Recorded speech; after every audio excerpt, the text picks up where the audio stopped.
10, 9, ignition sequence. We choose to go to the moon in this decade and do the other things, not because they are easy, but because they are hard. One small step for man, one giant leap for mankind. 1, 0, and liftoff. Mission complete, Houston.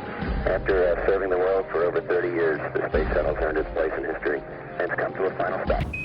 President Barack Obama will be officially sworn in for another 4 years in office. We're live from Washington with details on what's in store for his second term.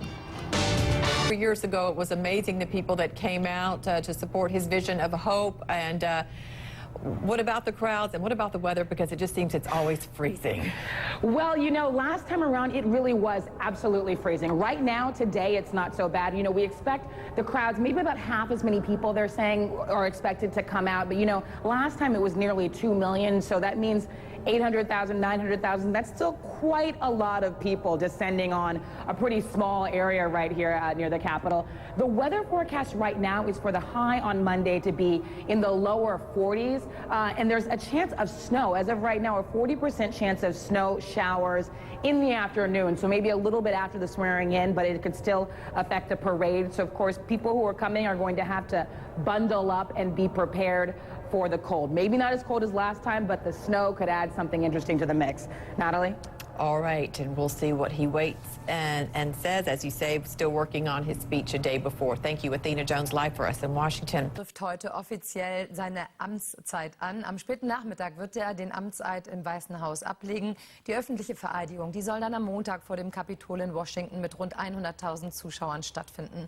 Zurzeit laufen hier noch die Vorbereitungen für die Feierlichkeiten. Auf der Party fehlen darf natürlich auch nicht die große Musikstars. So singt Obamas größter Fan R&B und Soulsängerin Beyoncé Knowles die Nationalhymne für den Präsidenten. Aber auch Kelly Clarkson und James Taylor treten auch auf. U.S. President Barack Obama has been sworn in for a second term. Chief Justice John Roberts administered the oath of office in a small ceremony at the White House. Since the official inauguration happened on Sunday, public celebrations will take place in the coming hours.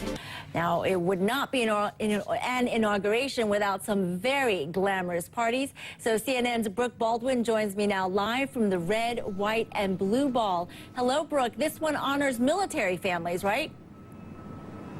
Yes, Patricia, nice to talk to you here from Washington, D.C. A chilly Washington, D.C. night, but certainly very festive. But let me just give you a little perspective. If you are in Washington, D.C., I mean, imagine, let's say, Hong Kong on any given day when you have so many hundreds of thousands of people descending on one city. Just imagine the traffic. The traffic here is quite a mess. But once you get through the traffic, you get to come to one of these balls. I'm standing in front of the Warner Theater, got my red on. This is for the Heroes Red, White, and Blue Ball, which honors the men and women in uniform serving on behalf of the United States of America, but not just them. It's also honoring their husbands, their wives, their partners, their children, and that's all happening here tonight. Interestingly, one very special group of men who will be honored, the Tuskegee Airmen. Those are the very first military aviators, the African-American military aviators to fight for our country back in World War II. So some of them will be here. The big headliner is this Southern hard rock group, Lynyrd Skynyrd.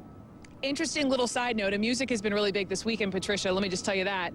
But interesting side note, this whole thing is really being billed as a bipartisan party, and the front man of Lynyrd Skynyrd is Johnny Van Zant, and he endorsed Mitt Romney over the summer. In fact, he was supposed to be playing at the Republican National Convention, but here he is laying on this inaugural weekend for President Barack Obama. So again, it's this whole idea. Members of Congress will be here tonight. House Speaker John Boehner, Leader Nancy Pelosi, Democrat, Republican.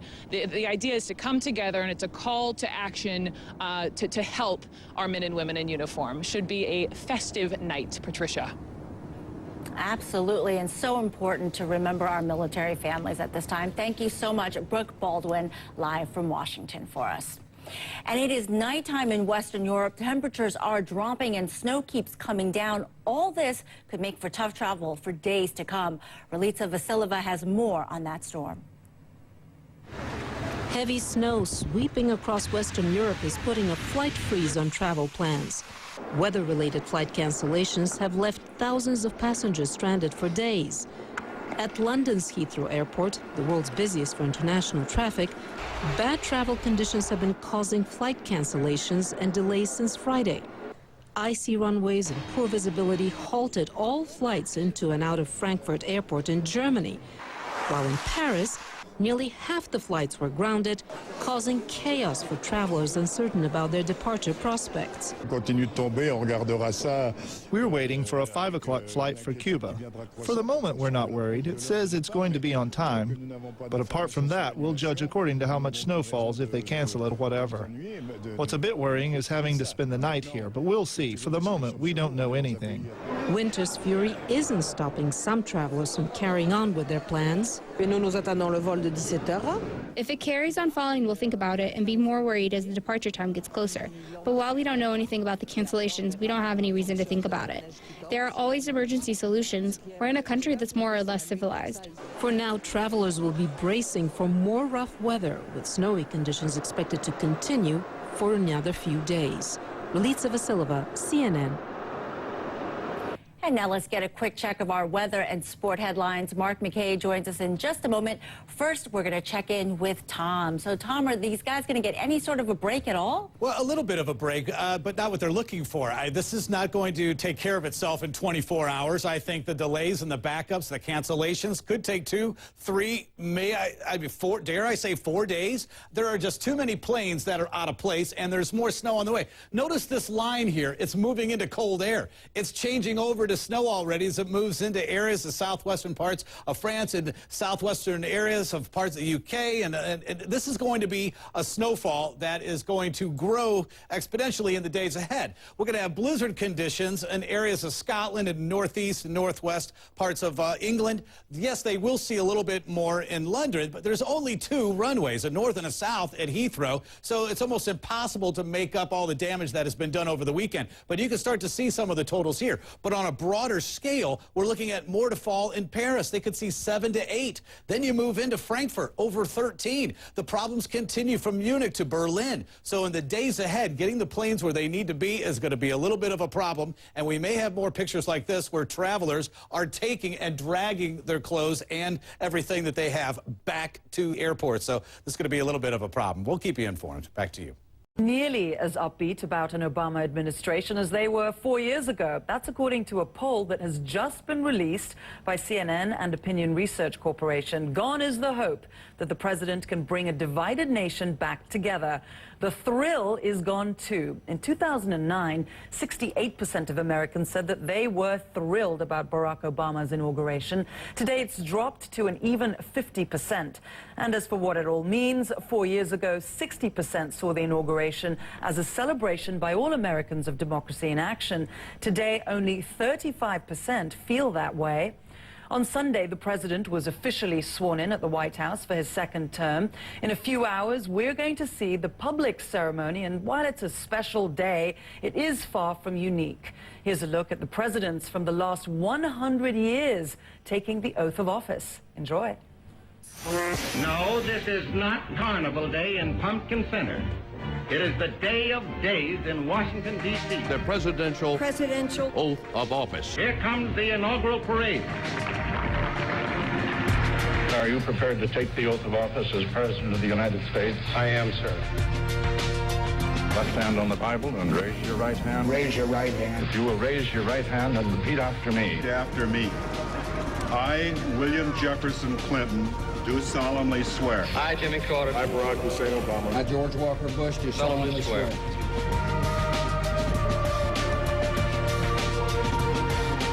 I will faithfully execute the office. I will faithfully execute the office. Execute the office of President to the United States faithfully. Faithfully, the office of President of the United States. President of the United States faithfully. Will, to the best of my ability. Best of my ability. Eisenhower began his second term as leader, not only of America, but all free people. Preserve, protect, and defend. Preserve, protect, and defend the Constitution of the United States. Constitution of the United States.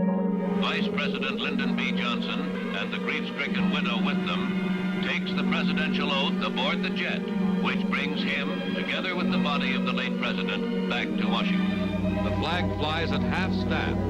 President Truman asks the full Roosevelt cabinet to remain in office. So help you God. So help me God. So help me God. So help me God. So help me God. So help me God. So help you God. So help me God. So help me God.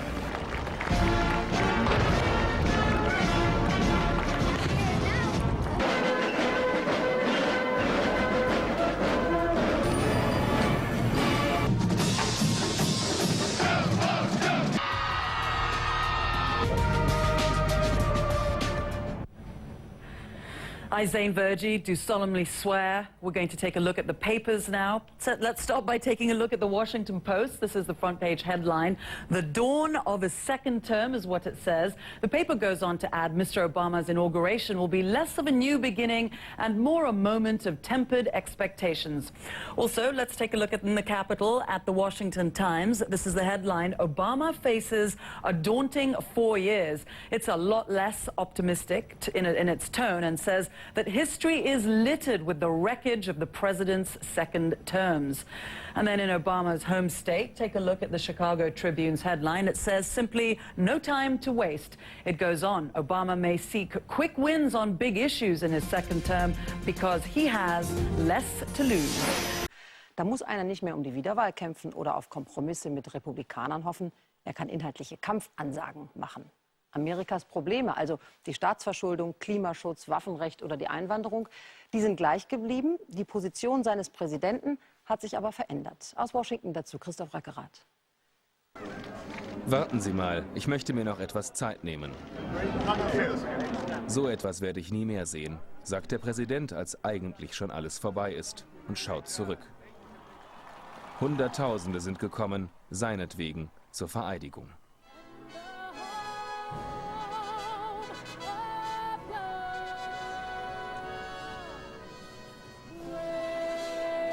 O Land der Freien, Land der Mutigen, singt Superstar Beyoncé Knowles die Nationalhymne.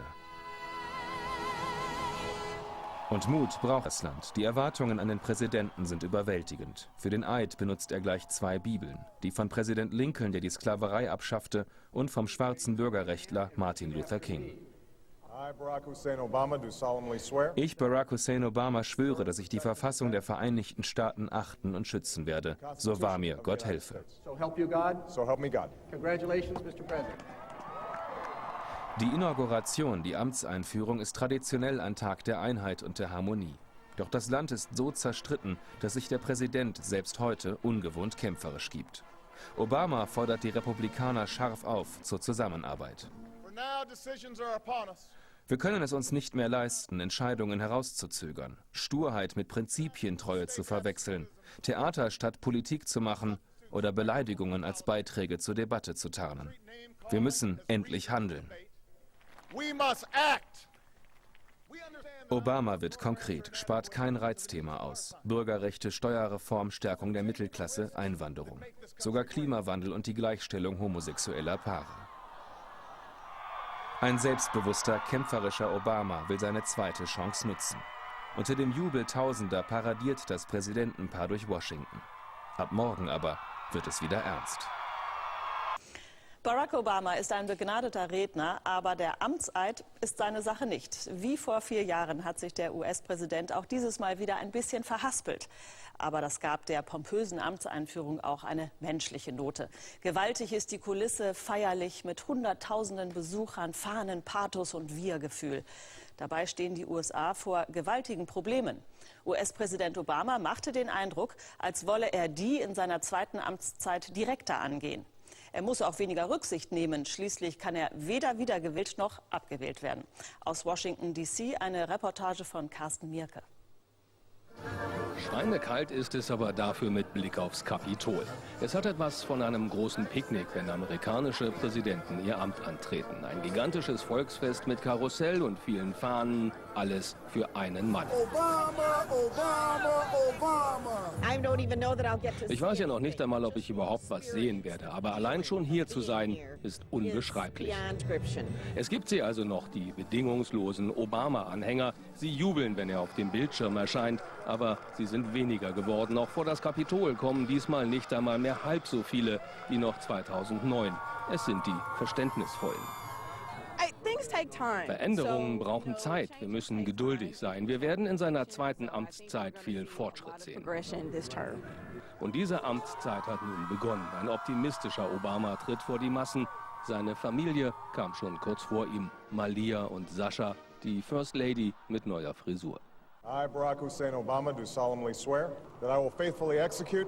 Ein Schwur auf 2 Bibeln. Eine von Präsident Lincoln, der mit dem amerikanischen Bürgerkrieg die Sklaverei beendete, und die andere vom schwarzen Bürgerrechtler Martin Luther King. So help me God. Und schließlich singt Beyoncé zu Ehren des Präsidenten die Nationalhymne.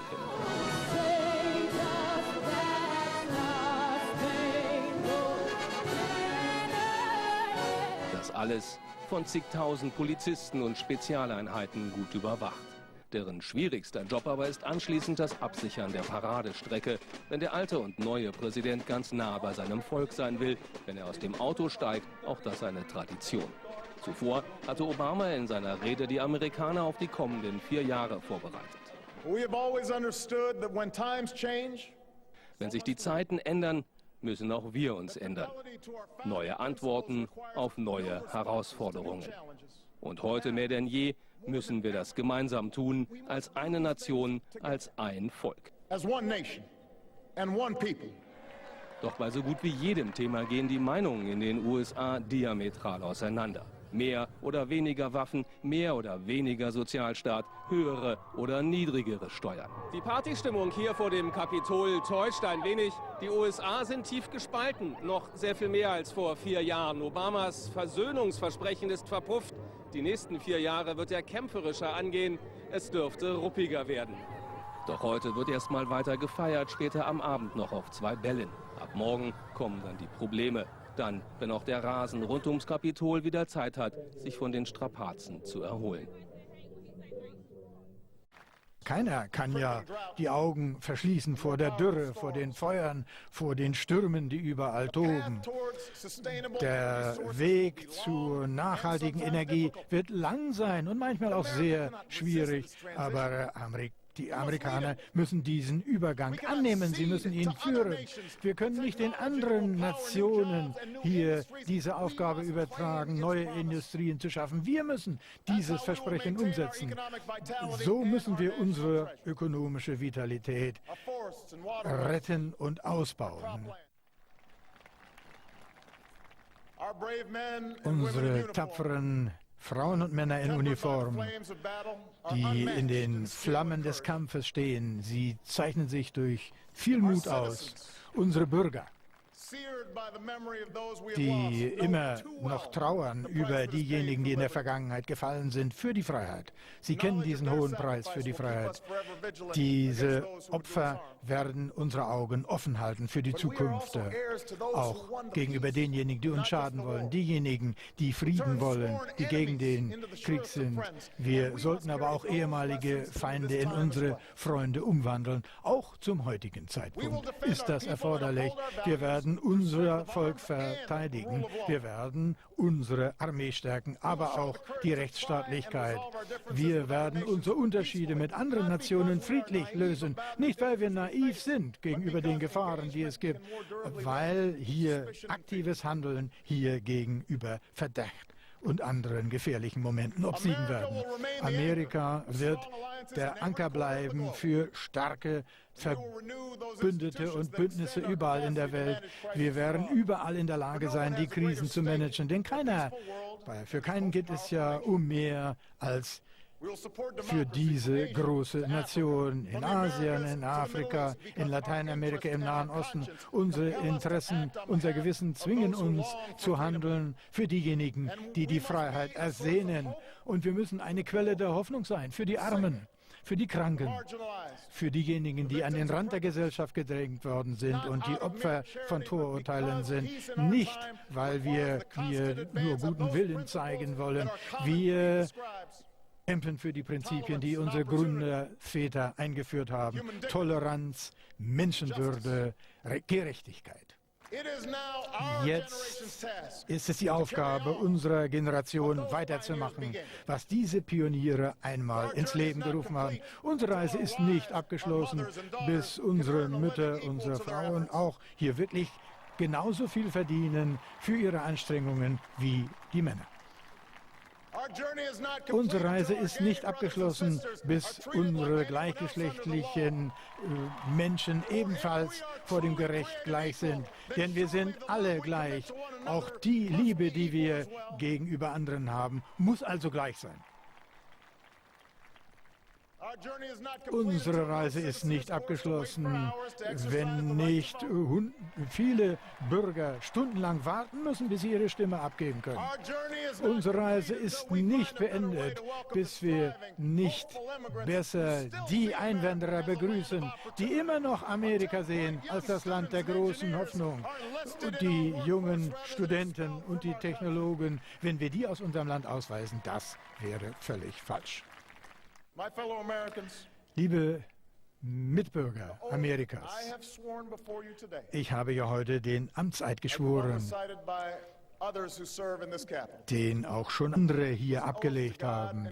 Wir haben das gegenüber Gott geschworen und unserem Volk, keiner Partei gegenüber.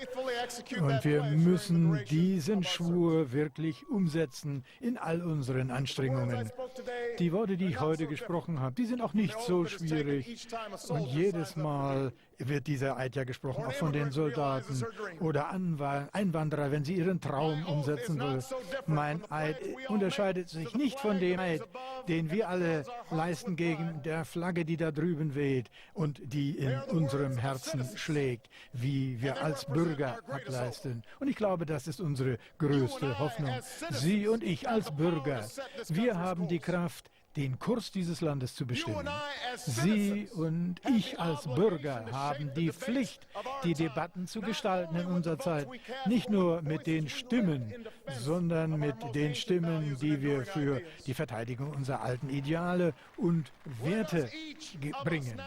Wir alle von uns sollten hier diese heilige Pflicht annehmen, und zwar freudig annehmen, dieses Geburtsrecht, das wir alle haben, mit gemeinsamen Anstrengungen, auf ein gemeinsames Ziel gerichtet, mit Emotionen, mit Leidenschaft und Geduld. Wir müssen dem Ruf der Geschichte folgen, in diese ungewisse Zukunft gemeinsam gehen. Ich bedanke mich. Gott segne Sie und möge Gott für immer die Vereinigten Staaten von Amerika segnen.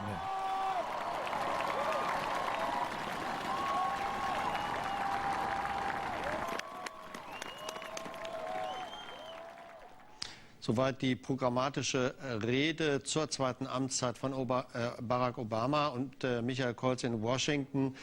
Bei Ihnen geht die Parade immer noch weiter. Was passiert da im Augenblick?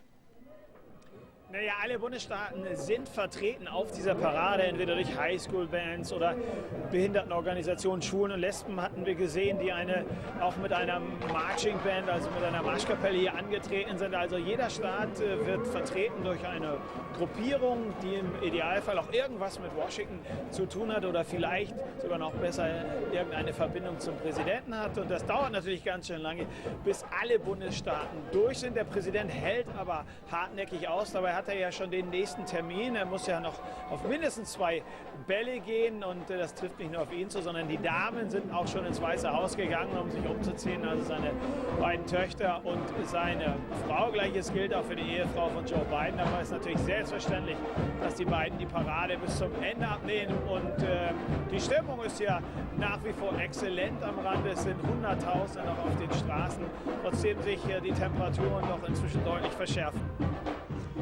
Jetzt haben wir ja gerade noch mal aus der Rede einige Auszüge gehört und es wird sehr deutlich, dass Barack Obama mit einem ganz anderen Anspruch, vor allen Dingen mit einer ganz anderen Emotion und Aggressivität antritt.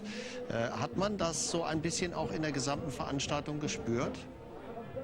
Eigentlich nicht, weil die Veranstaltung ja doch sehr harmonisch ist. Da wird ja auch über Parteigrenzen hinaus der neue oder in diesem Fall neue alte Präsident gefeiert. Das hat so viel Tradition. Es kommen ja auch etliche vorherige Präsidenten und sind Ehrengäste. Dort werden auch entsprechend begrüßt, wie übrigens auch beispielsweise der Mehrheitsführer im Repräsentantenhaus. John Boehner ist ja ein Republikaner und da hält man zusammen, wie das in Amerika natürlich schon sehr, sehr lange Tradition hat, seit George Washington. Aber Deswegen war es für einige umso überraschender, dass er diese sehr kompakte, Sie sagten ja zu Recht auch aggressive oder progressive Rede in Richtung der Republikaner gehalten hat, ohne sie natürlich direkt anzusprechen, weil das hat nun wiederum auch nichts bei einer Rede zur Amtseinführung zu suchen. Trotzdem, alle Experten, wir hatten ja auch die Gelegenheit, Sie im Studio oder wir hier mit Beratern zu sprechen und mit Experten, zum Beispiel vom Center for American Progress, der sehr nah an der Demokratischen Partei ist und am Weißen Haus, und der hat uns verraten, dass das ganz gezielt von ihm auch so gemacht wurde,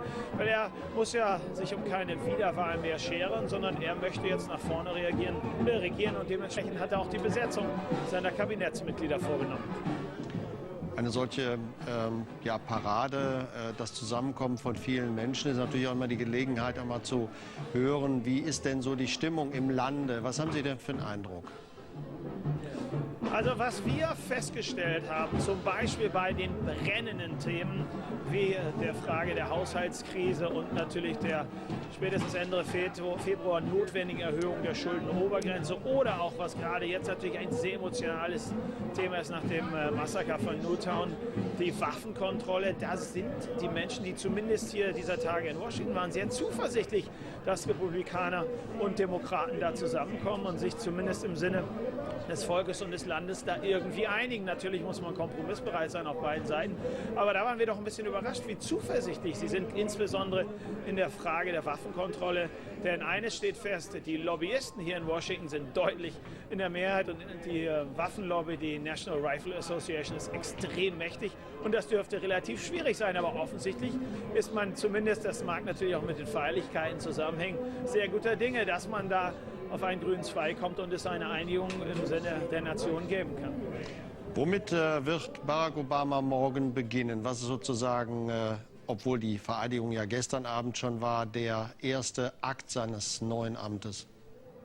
Also die Liste ist lang. Er wird sich sicher jetzt sehr zeitnah, so wissen wir es, mit dem neuen Kabinett treffen, wenn denn alle vereinigt sind. Er hat ja noch einige Personalien, die noch durchgesetzt werden müssen. Chuck Hagel, der sehr prominente Republikaner, der neue Verteidigungsminister werden soll, der muss erstmal am 31. Januar vom Senatsausschuss antreten und dann muss er sich dort zu seiner Politik erklären. Und Gleiches gilt auch noch für andere. Also ist natürlich noch längst nicht alles in trockenen Tüchern. Aber wie der Präsident es ja gesagt hat, ab morgen muss gearbeitet werden. Und er hat ja nun wirklich einige Themen auf der Tagesordnung. An der dramatischen finanziellen Situation des Landes hat sich nichts geändert. Die Arbeitsmarktdaten sind schlecht. Und auch das, was die Arbeitsgruppe zur Waffenkontrolle ausgearbeitet hat, das muss jetzt auch erstmal umgesetzt werden. Also es sind zig Themen, aber jetzt werden wir erstmal sehen, wie er heute den restlichen Abend verbringt. Er wird ja 2 Bälle besuchen und man weiß ja nicht, wie lange es gehen wird, aber ausschlafen, das kann er morgen sicher nicht. Michael Konzen, Washington, vielen Dank. Gern. Für US-Präsident Obama begann heute der Alltag seiner zweiten Amtszeit. Aber die vergangene Nacht, die gehörte noch den traditionellen Bällen. Obama feierte mit seiner Frau Michelle und Zehntausenden Anhängern. Dabei bemühte er sich, unbeschadet über das Parkett zu kommen. Als er vorher den Eid auf die Verfassung schwor, da lag auf seiner Hand auch auf einer Bibel von Abraham Lincoln. Ihn bewundert Obama wie keinen anderen seiner Vorgänger. Und natürlich führte ihm Starregisseur Steven Spielberg seinen neuen Film über Lincoln auch vorab im Privatkino des Weißen Hauses vor. In diesem Film geht es um die letzten Monate im Leben des Mannes, der die Sklaverei abschaffte. Um diese Befreiung aber dauerhaft zu verankern, musste Lincoln am Ende des Bürgerkriegs einen Verfassungsdurchsatz durchsetzen. Und er tat alles, um die dafür notwendigen Stimmen zusammenzubekommen. Er drohte, schmeichelte, schloss faule Kompromisse. Er machte sich die Hände schmutzig für einen noblen Zweck. Er machte Politik. 2 katholische Konservative beendeten vor 50 Jahren mit dem Élysée-Vertrag eine lange Feindschaft. Ein katholischer Sozialist und eine protestantische Konservative feierten heute diese Errungenschaft. Für die Völker ist sie normal geworden. Inzwischen mögen laut einer aktuellen Erhebung 85% der Deutschen und 72% der Franzosen die jeweils anderen. Ein Unterschied: Während bei uns die Sympathie überwiegt, zollen die Franzosen den Deutschen eher Respekt. Für eine so lange Freundschaft vielleicht keine schlechte Grundlage, auf jeden Fall eine realistische. Alice Fröder. Es ist sein erster Besuch im Deutschen Bundestag. Der Franzose Olivier Véran, 32 Jahre und jüngster Abgeordneter der Sozialisten. Normalerweise sitzt er in der pompösen und prunkvollen Assemblée Nationale der französischen Nationalversammlung. Der Plenarsaal des Bundestags, vergleichsweise nüchtern dagegen, gefällt ihm trotzdem. Olivier Véran hat während seiner Jugend bereits von den Vereinbarungen des Élysée-Vertrags profitiert. Ich war in München, ich war mehrmals im Schüleraustausch. Sie sehen, ich habe an diesen Begegnungen teilgenommen, seit ich klein war. Deutsch-französische Freundschaft wurde schon in seiner Familie gelebt. Mein Vater war einer der ersten, der Deutsch in der Schule gelernt hat. Und damals war das was ganz Besonderes. Heute ist das ja selbstverständlich. Ich glaube, dass der Élysée-Vertrag eine Brücke gebaut hat. Das war auch der Tenor aller Veranstaltungen heute. Am Vormittag hatte Bundespräsident Joachim Gauck den französischen Präsidenten François Hollande bei eisigen Temperaturen mit militärischen Ehren empfangen. Nach dem gemeinsamen Mittagessen der Höhepunkt der Feierlichkeiten. Die gemeinsame Sitzung von Bundestag und Assemblée Nationale. Über 400 Abgeordnete und Minister waren aus Paris angereist, um das Jubiläum zu feiern. Was vor 50 Jahren noch eine politische Sensation gewesen wäre, heute sah es fast wie normaler politischer Alltag aus. Es sei ein Privileg für ihn, im Deutschen Bundestag zu sprechen, betonte Präsident Hollande, verschwieg aber auch nicht, dass es Unterschiede zwischen beiden Ländern gebe. Wenn unsere Länder so bleiben, wie sie sind, können wir uns annähern. Um einig zu sein, müssen wir uns nicht ähneln. Selbstbewusst wies Hollande damit die häufige Kritik Deutschlands an Frankreichs Wirtschaftspolitik zurück. Gleichzeitig bedankte er sich für die logistische Unterstützung der Bundesrepublik im Mali-Krieg. Kanzlerin Merkel machte allerdings keine Zusage für weitergehende Hilfen. Es ist für uns selbstverständlich, dass wir diese Herausforderungen gemeinsam annehmen. Und deshalb steht Deutschland an der Seite Frankreichs, wenn es um den Einsatz in Mali geht. Und doch könnte Mali ein echtes Problem für das deutsch-französische Verhältnis werden. Der Tag heute in Berlin war feierlich, aber ohne Feuer. Vor 50 Jahren sah das noch ganz anders aus. Als Konrad Adenauer und Charles de Gaulle ihre Unterschrift unter den Élysée-Vertrag setzten, beendeten sie damit eine jahrhundertelange Feindschaft. Aus Feinden wurden Freunde. Unvergessen die Bilder, als sich Helmut Kohl und François Mitterrand über den Kriegsgräbern in Verdun die Hand reichten. Für Olivier Véran ist das alles Vergangenheit. Der Tag heute war für ihn Ausdruck deutsch-französischer Normalität. Ich mag es, wenn es einfach ist, ohne großes Protokoll, so wie hier. Nicht so pompös wie bei uns in der Assemblée, im Parlament. Heute noch kehrt er nach Paris zurück. 50 Jahre Élysée-Vertrag sind für ihn nun auch Geschichte. In Israel bleibt Netanyahu wohl am Ruder, aber nur knapp. Dieser Trend wird heute Abend nach der Parlamentswahl deutlich. Die linke Opposition schnitt überraschend stark ab, obwohl sie als zersplittert gilt. Und die wachsende Kraft im rechten Lager, die Siedlerpartei, angeführt von einem Milliardär, sie wurde nicht so stark wie gedacht. Die Mehrheit im Parlament für Netanyahu wird also dünn und die Verhandlungen für eine Koalition hart. Markus Rosch. Es ist ein politischer Paukenschlag. Am späten Abend werden die ersten Wahltrends im israelischen Fernsehen verkündet. Die rechtsnationale Wahlliste von Premier Netanyahu hat dramatisch verloren, wohl um die 30%. Mit nur noch 31 Sitzen könnte die Regierungspartei Likud Beiteinu im Parlament mit seinen 120 Abgeordneten vertreten sein. Vor 4 Jahren waren es noch 42. Netanyahus Wahlliste bleibt zwar stärkste Partei, das rechte Lager hat insgesamt aber nur noch eine hauchdünne Mehrheit. Betretene Minen bei der Wahlparty Netanyahus. Damit hatte niemand gerechnet. Premier Netanyahu hatte frühzeitig Neuwahlen angesetzt, um den Rückenwind aus dem Gazakrieg und die Schwäche der Opposition zu nutzen. Doch der Taktierer Netanyahu hat zu sehr auf gute Umfragewerte gesetzt und sich offenbar verzockt. Die abschwächende Wirtschaft, soziale Probleme und die zunehmende außenpolitische Isolation könnten den Ausschlag gegeben haben. Selbst wenn Netanyahu Premier bleiben sollte, morgen wird er mit großen Kopfschmerzen und vielen Problemen aufwachen. Er ist die große Überraschung, der ehemalige Fernsehjournalist Yair Lapid. Mit seiner erst vor kurzem gegründeten säkularen Partei Es gibt eine Zukunft wird er wohl zweitstärkste Kraft werden. Sein Programm: Er will das Regierungs- und Bildungssystem reformieren und die Macht der Ultrareligiösen eindämmen. Schon vor der Wahl hat er angekündigt, mit Netanyahu koalieren zu wollen, allerdings ohne die religiösen und extremen Parteien. Israel will etwas Neues. Die Israelis wollen einen Neustart. Sie wollen eine Politik der Mitte. Sie wollen nicht mehr die alten Gesichter, die alte Politik. Auch er hat überrascht, der stramm rechte Siedlerfreund und Ex-Elite-Soldat Naftali Bennett. Mit seiner Partei Jüdisches Heim kommt der Selfmade-Millionär wohl auf etwa 12 Sitze. Er will unbedingt in die Regierung. Dafür würde er wohl auch in seinen extremen Ansichten etwas zurückstecken und mit Netanyahu koalieren. Und dann ist da noch Shelley Jechimowitsch. Sie hat die Arbeitspartei mit klassischen linken Themen aus einem Umfragetief geführt und nun offenbar zur drittstärksten Fraktion gemacht. Sie will Netanyahu ablösen, eine Mitte-Links-Regierung bilden, doch dafür wird es wohl nicht reichen. Es wird wohl eine moderate Regierung geben. Das erste Mal werden die extremen Rechten nicht mehr so viel Einfluss haben.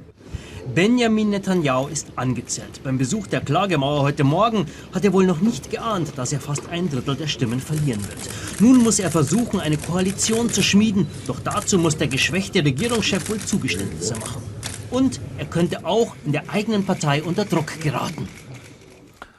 Und unser Korrespondent Richard Schneider steht in der Wahlkampfzentrale der Siedlerpartei in Tel Aviv, auf die alle so gebannt schauten und schauen. Deren Zuwächse, Richard, die fallen aber nicht so deutlich aus, wie man gedacht hatte, oder? Also sie sind schon sehr groß, allerdings in der Tat, Tom, nicht so, wie man gedacht hat. Man dachte, man kriegt hier 14, vielleicht sogar 16 Mandate. Es sind nur 12 geworden, aber das ist schon eine ganze Menge. Allerdings, was man jetzt eben auch sehen kann, ist, dass diesen Ultrarechten jetzt wirklich ein Gegengewicht, vor allem mit Yair Lapids Zentrumspartei Yesh Atid entgegengekommen ist oder entgegensteht. Und das verändert natürlich das Kräfteverhältnis in der Knesset. Das hört sich innenpolitisch kompliziert an. Was heißt das für die nächste Regierung Netanyahu? Verhandlungen über eine Zwei-Staaten-Lösung zum Beispiel, die erübrigen sich in der nächsten Zeit doch wohl, oder? Also eine Zwei-Staaten-Lösung oder eine Verhandlung über die Zwei-Staaten-Lösung wird es im Moment nicht geben. Denn in der Tat, es wird erstmal sehr kompliziert werden. Denn Netanyahu wird jetzt einige Schwierigkeiten haben, diese sehr unterschiedlichen Kräfte an einen Tisch zu kriegen und eine Politik zu formulieren. Allerdings den Vorteil, den er jetzt hat, die ultraorthodoxen Parteien spielen jetzt keine so große Rolle mehr. Er wird sich von ihnen jetzt nicht mehr hin und her jagen lassen müssen. Und das bedeutet natürlich für die Innenpolitik, dass zwei Dinge wohl durchgesetzt werden können. Erstens, dass die Ultraorthodoxen zur Armee müssen und zweitens, dass sie endlich auf den Arbeitsmarkt müssen, dass sie arbeiten gehen müssen und nicht mehr subventioniert werden vom Staat. Hört sich für die meisten Israelis sicher gerecht an. Richard Schneider, danke nach Tel Aviv. Die ersten deutschen Soldaten sind ab heute an der türkischen Grenze zu Syrien im Einsatz. Sie sollen die Türkei beschützen, falls die vom Bürgerkrieg in Syrien bedroht sein sollte. Und gestern wurde im türkischen Mittelmeerhafen Iskenderun der Frachter mit den Abwehrraketen der Bundeswehr entladen. Die wurden nun in die 200 Kilometer entfernte Stadt Kahramanmaraş gebracht. Um solche Patriot-Luftabwehrraketen hatte die türkische Regierung ihre NATO-Partner gebeten. Und solche Raketen haben nur die USA, die Niederlande und Deutschland. Ein türkischer Journalist beruhigte schon, die größte Gefahr für die deutschen Truppen seien Kalorienbomben, also die typischen Süßigkeiten dieser Gegend. Rund 350 Bundeswehrsoldaten hoffen nun, dass das auch stimmt. Michael Schramm. Nach 2 Wochen auf See und Tausenden von Kilometern die letzte Etappe einer besonderen Reise. Heute 16 Uhr. Verlegung zweier deutscher Patriot-Staffeln von der südtürkischen Hafenstadt Iskenderun nach Kahramanmaraş. Vor dem aus 300 Fahrzeugen bestehenden Konvoi liegen 180 Kilometer und 3 Stunden Fahrt. Ihr Ziel die 430.000 Einwohnerstadt Kahramanmaraş. Diese sollen sie als Teil eines Flugabwehrschirms über der Südtürkei vor einem zwar unwahrscheinlichen, aber unter extremen Umständen denkbaren Chemiewaffenangriff aus Syrien schützen. Von den Bewohnern der Stadt werden die deutschen Truppen mit gemischten Gefühlen erwartet. Wir heißen die Deutschen herzlich willkommen. Ich denke, sie werden nach ihrer Zeit hier ohne Zwischenfälle nach Hause zurückkehren können. Wer hat die überhaupt hierher geholt? Wir wollen nichts mit der NATO zu tun haben. Heute auf Achse durch die Südtürkei, neben 2 Raketenstaffeln, ABC und Sanitätsfahrzeuge und ein kompletter Radiosender, Radio Andernach. Alles in allem 350 Bundeswehrsoldaten. Viel türkische Polizei entlang der Strecke sorgt dafür, dass es nicht, wie in den letzten Tagen vereinzelt geschehen, zu Demonstrationen gegen diesen Einsatz kommen kann. Am Abend ein Treffen am Einsatzort, der Gazi-Kaserne in Kahramanmaraş. Hier sollen die deutschen Patriots, so die Planung, ein Jahr lang stationiert sein. Wir hoffen natürlich alle, dass sich die Lage hier weiterhin, wie nach dem ersten Eindruck, ruhig darstellt und dass wir zur Abschreckung beitragen, insgesamt zur Beruhigung der Lage. Kurzum, keine Rakete abfeuern müssen. Das hoffen wir alle. Für nicht wenige Bundeswehrsoldaten ist dies ihr erster Auslandseinsatz. Waren Sie schon mal in der Türkei? Nee, nicht mal zum Urlaub. Leider noch nicht bisher gewesen. Von daher auch noch eine nette Sache nebenbei. Die Polizeikräfte haben sehr gute Arbeit geleistet auf dem Weg hierher. Und ich denke, wir werden uns sehr gut arrangieren mit der Region hier. Bis Ende Januar sollen die deutschen Raketen bei Kahramanmaraş einsatzbereit sein. Und ab dann können Bewohner wie Beschützer nur hoffen, dass es bei Abschreckung bleibt. Schnee und Eis haben Deutschland fest im Griff. Wie hier in Hamburg kam es auf den Straßen zu Staus und Behinderungen. Auch auf der A7 ging es nur schleichend voran. Am Hamburger Flughafen mussten mehrere Flüge gestrichen werden. Die Lage auf dem Frankfurter Airport hat sich mittlerweile wieder etwas entspannt. In Darmstadt führten überfrorene Oberleitungen im öffentlichen Nahverkehr zu Beeinträchtigungen. A good Tuesday morning from the International Space Station Flight Control Room. This is Mission Control Houston. It's Tuesday, January 22nd, 2013. The crew aboard the station, as known as Expedition 34, is comprised of 6 crew members. Commander Kevin Ford, you see in the seated position on the left, is serving as the overall commander of Expedition 34. On the left side of the view, standing behind him, are Oleg Novitsky and Yevgeny Tarelkin, Russian cosmonauts. They're on their first voyage into space. Kevin Ford on his first long-duration stay in space. He flew on a shuttle flight, a shorter duration mission to the station on STS-128. These 3 crew members have been on board the station now for 90 days. They've been in space for 92 days, arriving at the complex back in late October aboard their Soyuz TMA-06M spacecraft. The newest 3 crew members, pretty much no longer the newest, are comprised of 3 flight engineers standing in the back. The tallest of the 3, Roman Romanenko, the Russian cosmonaut. He served on a long-duration expedition, Expedition 20 and 21. And also joining him, next to him, is Dr. Tom Marshburn. He's on his first long-duration stay in space. He flew a shuttle flight, STS-127, a shorter flight to the station. Also joining them is Canadian Space Agency astronaut, the seated crew member there, Chris Hadfield. He's on his also first long-duration stay in space, but he's flown 2 previous shuttle flights, one of those to the International Space Station as well. The crew members spent a fairly busy weekend. They had a number of human research experiments that they performed over the weekend. They also had some off-duty time to talk with their family members through private family conferences from the station. That's a routine for the crew members periodically to stay in touch with their families here on the ground. The crews also performed some routine housekeeping chores as usual aboard the station to ensure that all the systems are working properly. They did some experiment checks as well to ensure that some of the ongoing autonomous experiments are continuing to perform as expected. Today, the crew members are focusing their attention on the experiments once again. The crew is focusing on an experiment that basically checks the patient's eyesight. It's called a panoptic experiment. It's developed by Dr. Paul Filar, who operates out of Sturgeon Bay, Wisconsin. He came up with a device to be able to send images remotely over long distances. And this is essentially a way that the crew will take some periodic, essentially an on-orbit eye exam, and we'll be using those images and transmit those to the ground to prove the concept of if there is any eye problems that can be looked at distance-wise by an ophthalmologist here on the ground.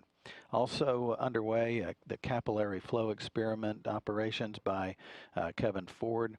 It's a suite of fluid physics experiments that investigates how fluids move up surfaces in the microgravity environment of space as well. In and around all of that, the crew again visited with flight controllers on the ground as well to look over their schedules and also look ahead to what's in store for the next day. They do that periodically. They also perform exercise twice a day, budgeted for 2 hours of exercise in the morning and evening to maintain their cardiovascular and musculoskeletal systems while living in the microgravity environment of space. So that's life aboard the International Space Station over the weekend and today for the Expedition 34 crew aboard the International Space Station. 2 open houses at headquarters in Washington kicked off NASA's participation in the city's presidential inaugural activities. Public visitors to the James Webb Auditorium could hear from Administrator Charles Bolden, Deputy Administrator Lori Garver, and other agency officials about NASA's current and future plans, programs, and missions. I especially hope that all the young people who are here go back home with a heightened passion and a greater understanding of the importance of science, technology, engineering, and math. The STEM disciplines are not only essential to the growth of NASA, they are your gateway to the jobs of the future and the keys to American competitiveness in the 21st century. NASA is on a bold course. We have all been challenged to reach farther than ever before. The President has challenged us to go next to an asteroid for the first time and then on our way to Mars. These are exciting times. NASA astronauts and exhibits at Saturday's National Day of Service event on the National Mall highlighted the President's priorities for the agency, including the International Space Station, commercial space activities, technology development programs, and new plans for research on Mars. And Monday's inaugural parade featured full-scale models of 2 of the agency's highest-profile vehicles, the Orion Multipurpose Crew Vehicle that will take astronauts beyond low Earth orbit, and the Mars Curiosity rover, which is exploring the surface of the red planet for signs of past or present life.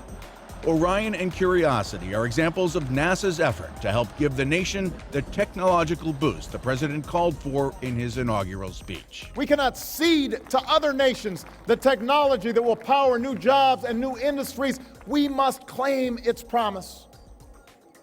That's how we will maintain our economic vitality and our national treasure.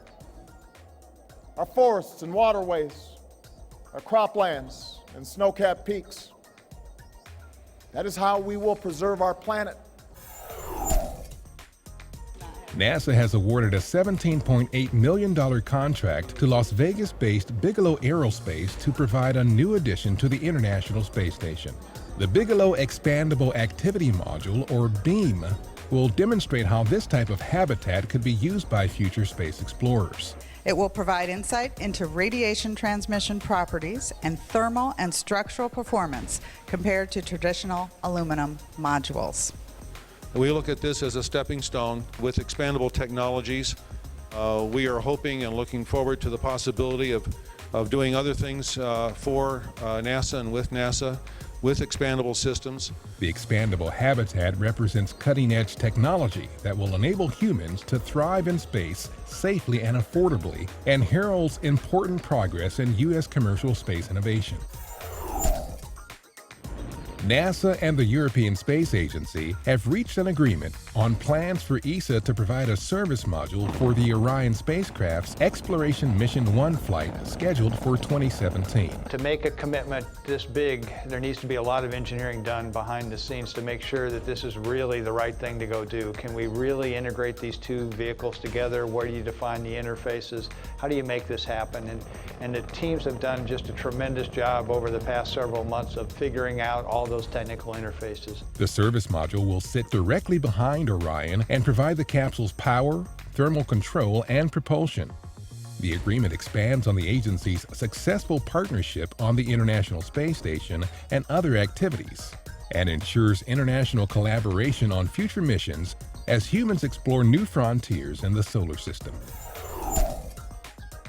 Hello, I am Justin Mackey, and I am the Engineering Camera Team Lead on the Mars Science Laboratory mission and a member of the MSL Science Camera Team, and this is your Curiosity Rover Report.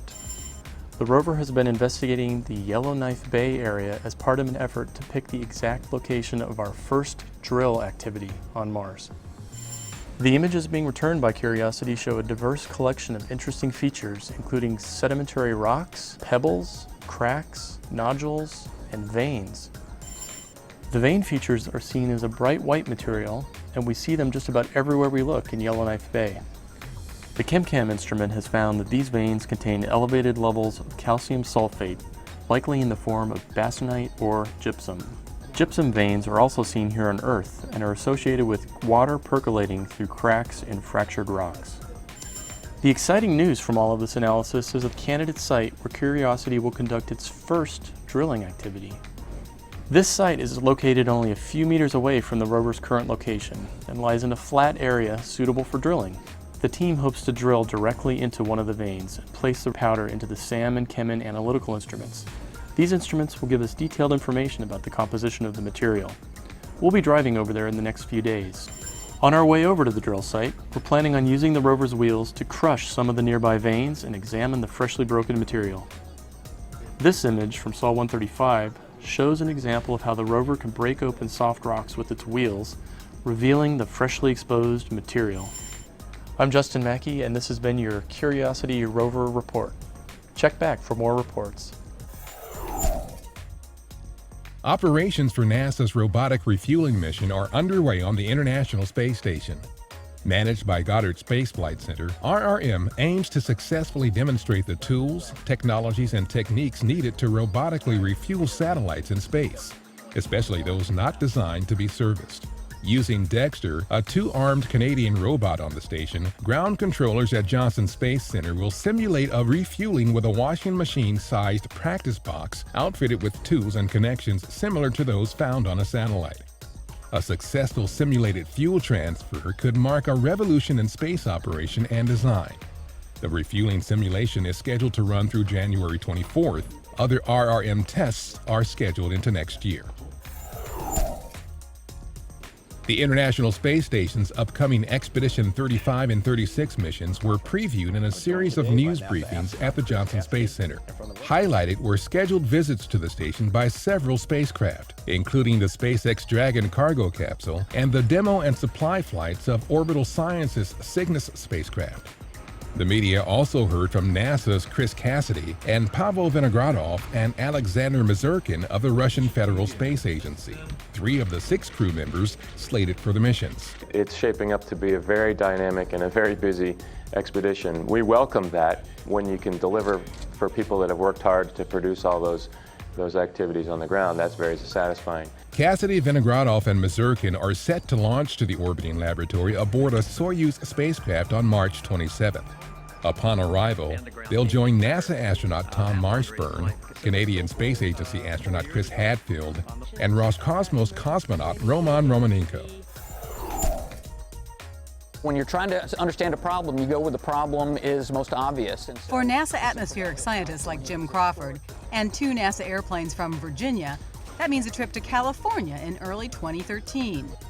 They're part of a team called Discover AQ that will study air quality by flying over the San Joaquin Valley, a location the Environmental Protection Agency says is known for pollution.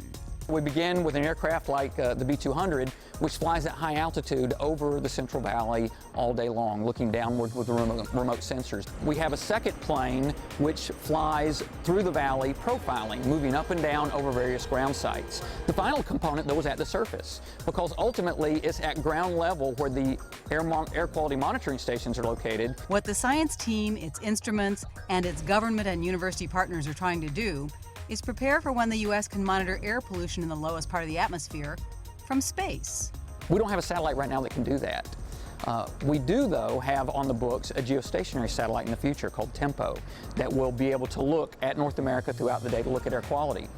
We're taking observations that will prepare us to both make better observations from a geostationary orbit, as well as, you have to recognize, a satellite does not work in isolation. It still needs information from the ground for both validation and interpretation. That information will come from the 5-year Discover AQ mission.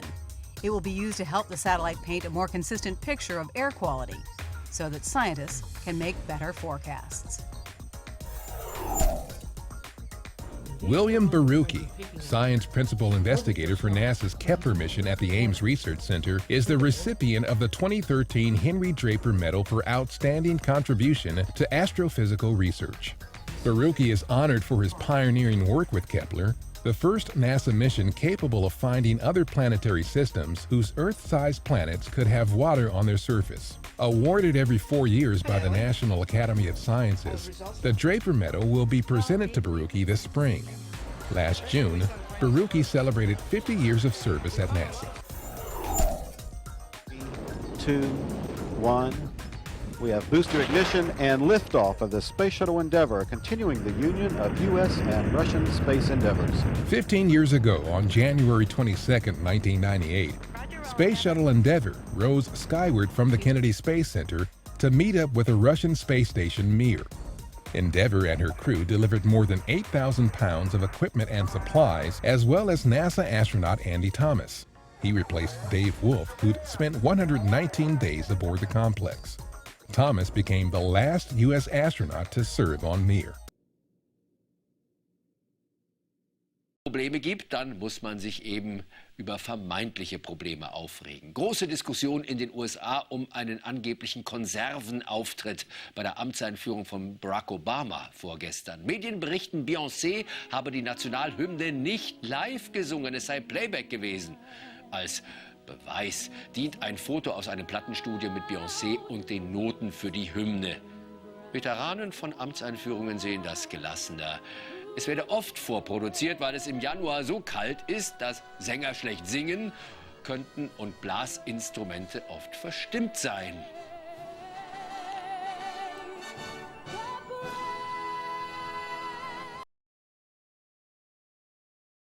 Good Wednesday morning from NASA's Johnson Space Center in Houston. This is Mission Control. You're looking at the International Space Station Flight Control Room.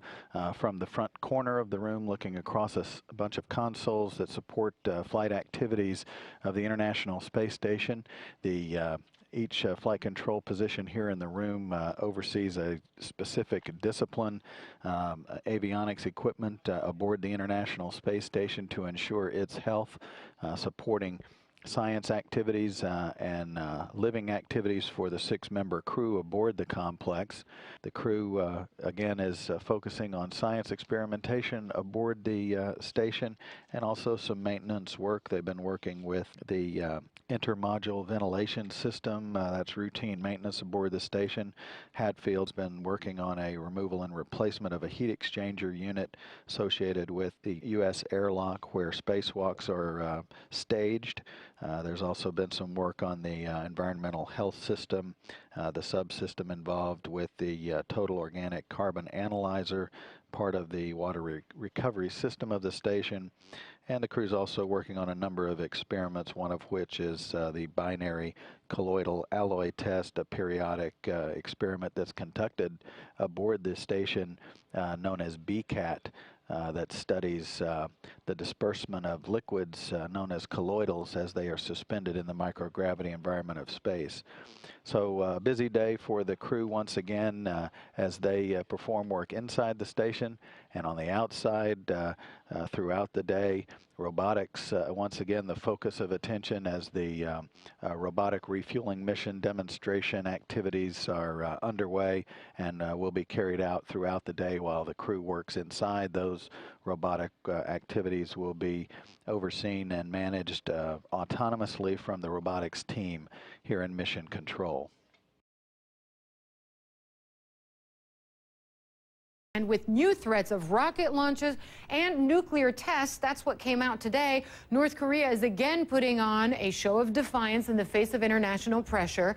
In a statement carried on state-run television, North Korea described the United States as a, quote, sworn enemy of the Korean people.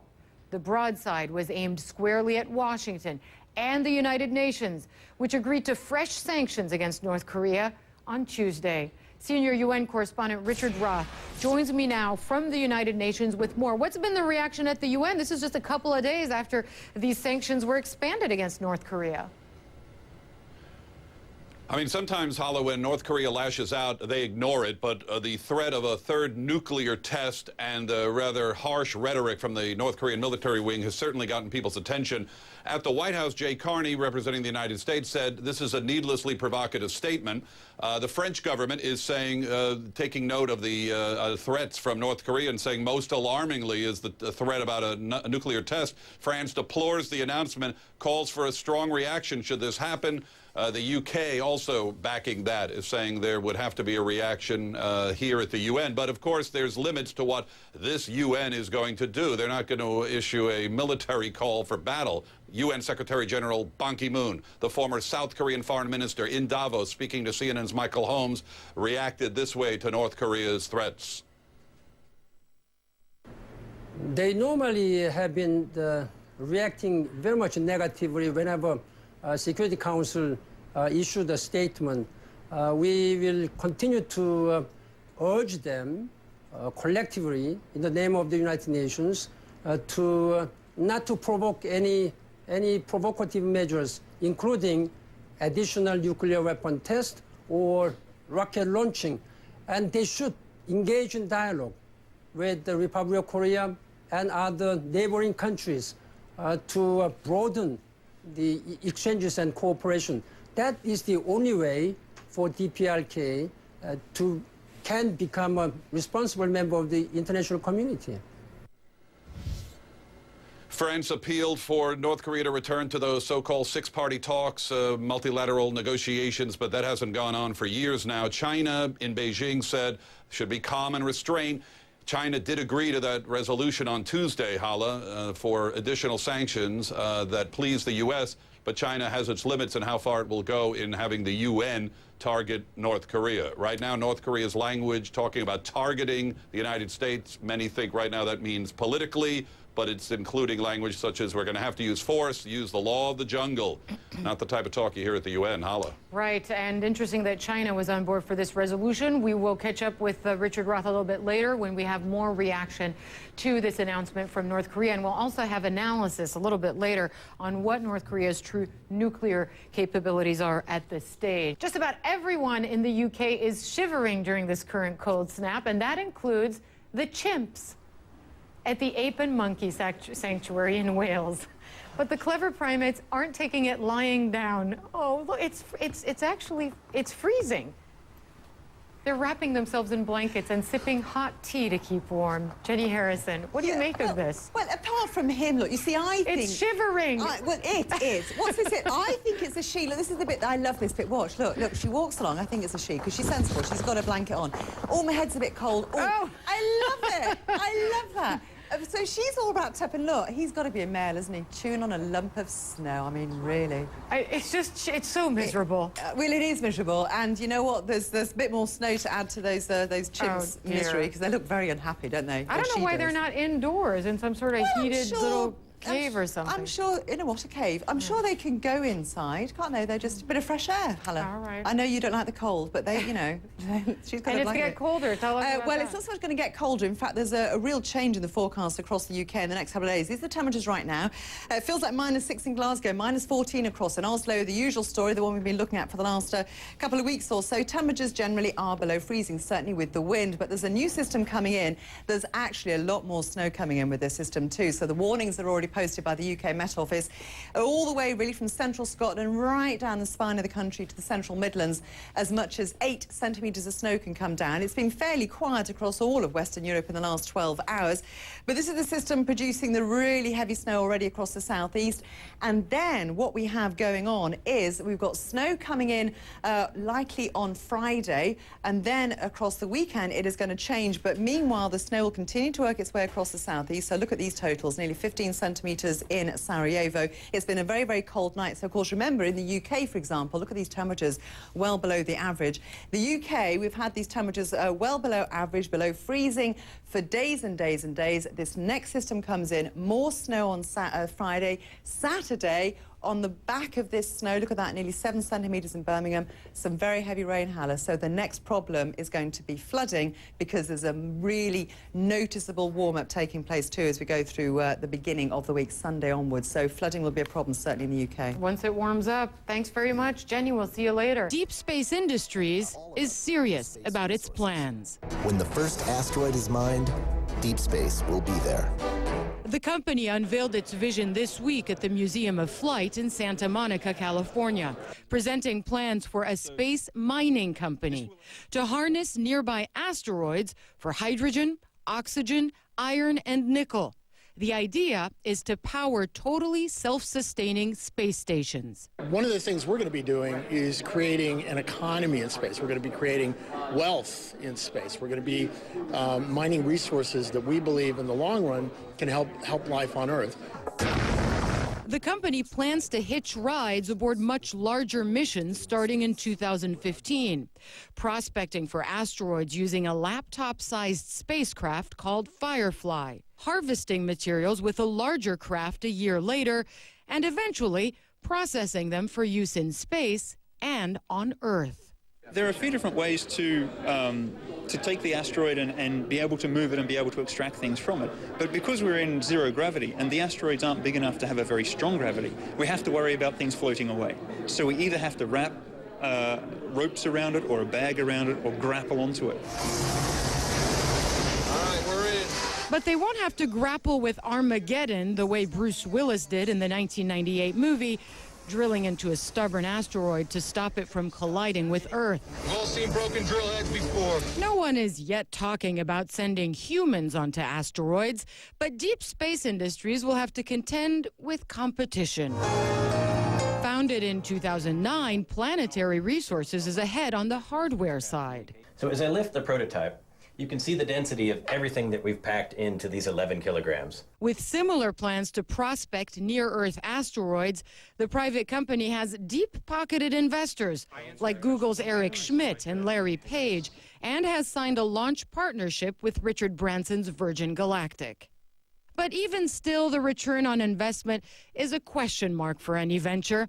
NASA scientists looked into it in 2011 and concluded it would cost more than $2.5 billion to retrieve a 500-ton asteroid. Critics will say that even if deep space mining were technically feasible, it would never be a profitable venture. All right, there you have it. Deep space mining, a thing of the future, perhaps. Good morning from NASA's Johnson Space Center. This is Mission Control Houston. You're looking at the International Space Station Flight Control Room once again. A team of flight controllers watching over systems aboard the orbiting complex. The team once again today is being led by Flight Director Greg Whitney. He is side-saddled by Mark Regan, who is serving there in the dark shirt as the communications link between the flight control team here and the crew aboard the International Space Station. The orbiting complex is just about to move into an orbital sunset as it tracks northeasterly across the southwestern Indian Ocean. The next landmass coastal crossing will be Thailand as it heads northeasterly, about a 45-minute pass through the dark on the dark side of the Earth before the next sunrise, as the station circles the Earth every 92 minutes at a speed of 17,500 miles per hour. That's about 5 miles per second. The crew on board Expedition 34 is comprised of Commander Kevin Ford and Oleg Novitsky and Yevgeny Tarelkin. Those three on the left in this view of the crew's logo began their voyage aboard the International Space Station back on October 25th, following a two-day launch to docking rendezvous that began with a launch on October 23rd. They're scheduled to return home late in the evening of Monday, March 14th. Aboard their Soyuz TMA-06M spacecraft. The other three crew members you see there on the right side of the logo are the newest crew members, although now they have been in space for a little more than a month. They're comprised of, seated there, Chris Hadfield with the Canadian Space Agency, and then behind him, the taller of the two is Russian cosmonaut Roman Romanenko, and then on the far right is astronaut Dr. Tom Marshburn. The original three, or the first three crew members, have been aboard the station for 92 days now and in space for 94, and the other three have been in space now for 37 days, 35 of those aboard the International Space Station. The crew members have focused their attention today on some housekeeping chores and some science activities aboard the orbiting complex that will end their day at about 3:30 in the afternoon, and they wake up each day about midnight U.S. Central Time. Focus today is on some experiment work, as mentioned, including the in-space experiment designed to investigate fluids containing ellipsoid-shaped particles, and also working with some additional maintenance activities back in the U.S. airlock Quest. Also, the crew members have been taking turns performing some ultrasound testing in the human research arena, and that has been going on throughout the day today for the crew members as well. Exercise, another part of their daily routine, as is conversations periodically with the ground here in Mission Control Houston and other flight control centers that support the International Space Station activities on board. Vor genau 2 Jahren erhoben sich die Ägypter gegen den damaligen Machthaber Mubarak. Nur 3 Wochen später hatten sie ihn aus dem Amt gejagt. Seitdem wählten sie einen neuen Präsidenten. Aber auf ihn, den ehemaligen Muslimbruder Mursi, sind viele Ägypter inzwischen genauso wütend wie auf seinen Vorgänger. Er riss immer mehr Macht an sich und paukte eine neue Verfassung durch, die zum Teil auf dem islamischen Recht der Scharia fußt. Heute, am 2. Jahrestag des Aufstands gegen Mubarak, machten Zehntausende, meist junge Ägypter, ihrem Ärger Luft. Thomas Aders. Tränengas in Kairo, die Wut der Linken und Liberalen auf die Moslembrüder und Präsident Morsi bricht sich Bahn am Abend. Sie wollen nicht, dass die Islamisierung Ägyptens fortschreitet. Sie wollen keinen neuen Pharao. Sie sehen die Demokratie verraten und die Grundrechte. Der Tag aber fängt vollkommen friedlich an. Kurz nach Sonnenaufgang auf der Nilinsel Samalek. Eine Handvoll Touristen hat sich dem Reiseführer Ahmed Siddiq angeschlossen, der heute, exakt 2 Jahre nach dem Beginn der Aufstände, auf den Spuren des Umsturzes wandeln will. Revolutionstour zu Fuß, Preis pro Nase umgerechnet 11 €. Zu hören gibt es unendlich viele Geschichten und zu sehen Graffitis aus 24 Monaten. Nieder, nieder mit der Macht des Militärs. Das Volk verlangt den Sturz des Regimes oder die englische Abkürzung ACAB, alle Polizisten sind Bastarde. Ahmeds Tour leidet unter dem Ausbleiben zahlungskräftiger Touristen und auch der Tahrir-Platz bleibt lange Zeit fast leer. Die meisten Ägypter sind einfach zu müde, um zu demonstrieren. Und dennoch, der Ägyptologe, Übersetzer, Naturwissenschaftler und Reiseleiter Ahmed will sich seinen grundsätzlichen Optimismus nicht madig machen lassen. Heute wird nicht nur an die Revolution erinnert, heute wird sie fortgesetzt. Aber die Quintessenz einer ägyptischen Revolution ist, sie bleibt friedlich. Nicht alle sehen das so. Auch am Suezkanal und in Alexandria am Mittelmeer gehen Sicherheitskräfte gegen Randalierer vor. 250 Verletzte gibt es landesweit und 4 Tote. In Kairo ist es wie häufig in den vergangenen Monaten. Die Mehrheit auf dem Tahrir-Platz, darunter Reiseführer Ahmed, demonstriert friedlich. Nur in der Nähe des Innenministeriums, beim Staatsfernsehen und beim Präsidentenpalast kommt es zu Unruhen. Doch es gibt sie. Zum Leidwesen von Ahmed.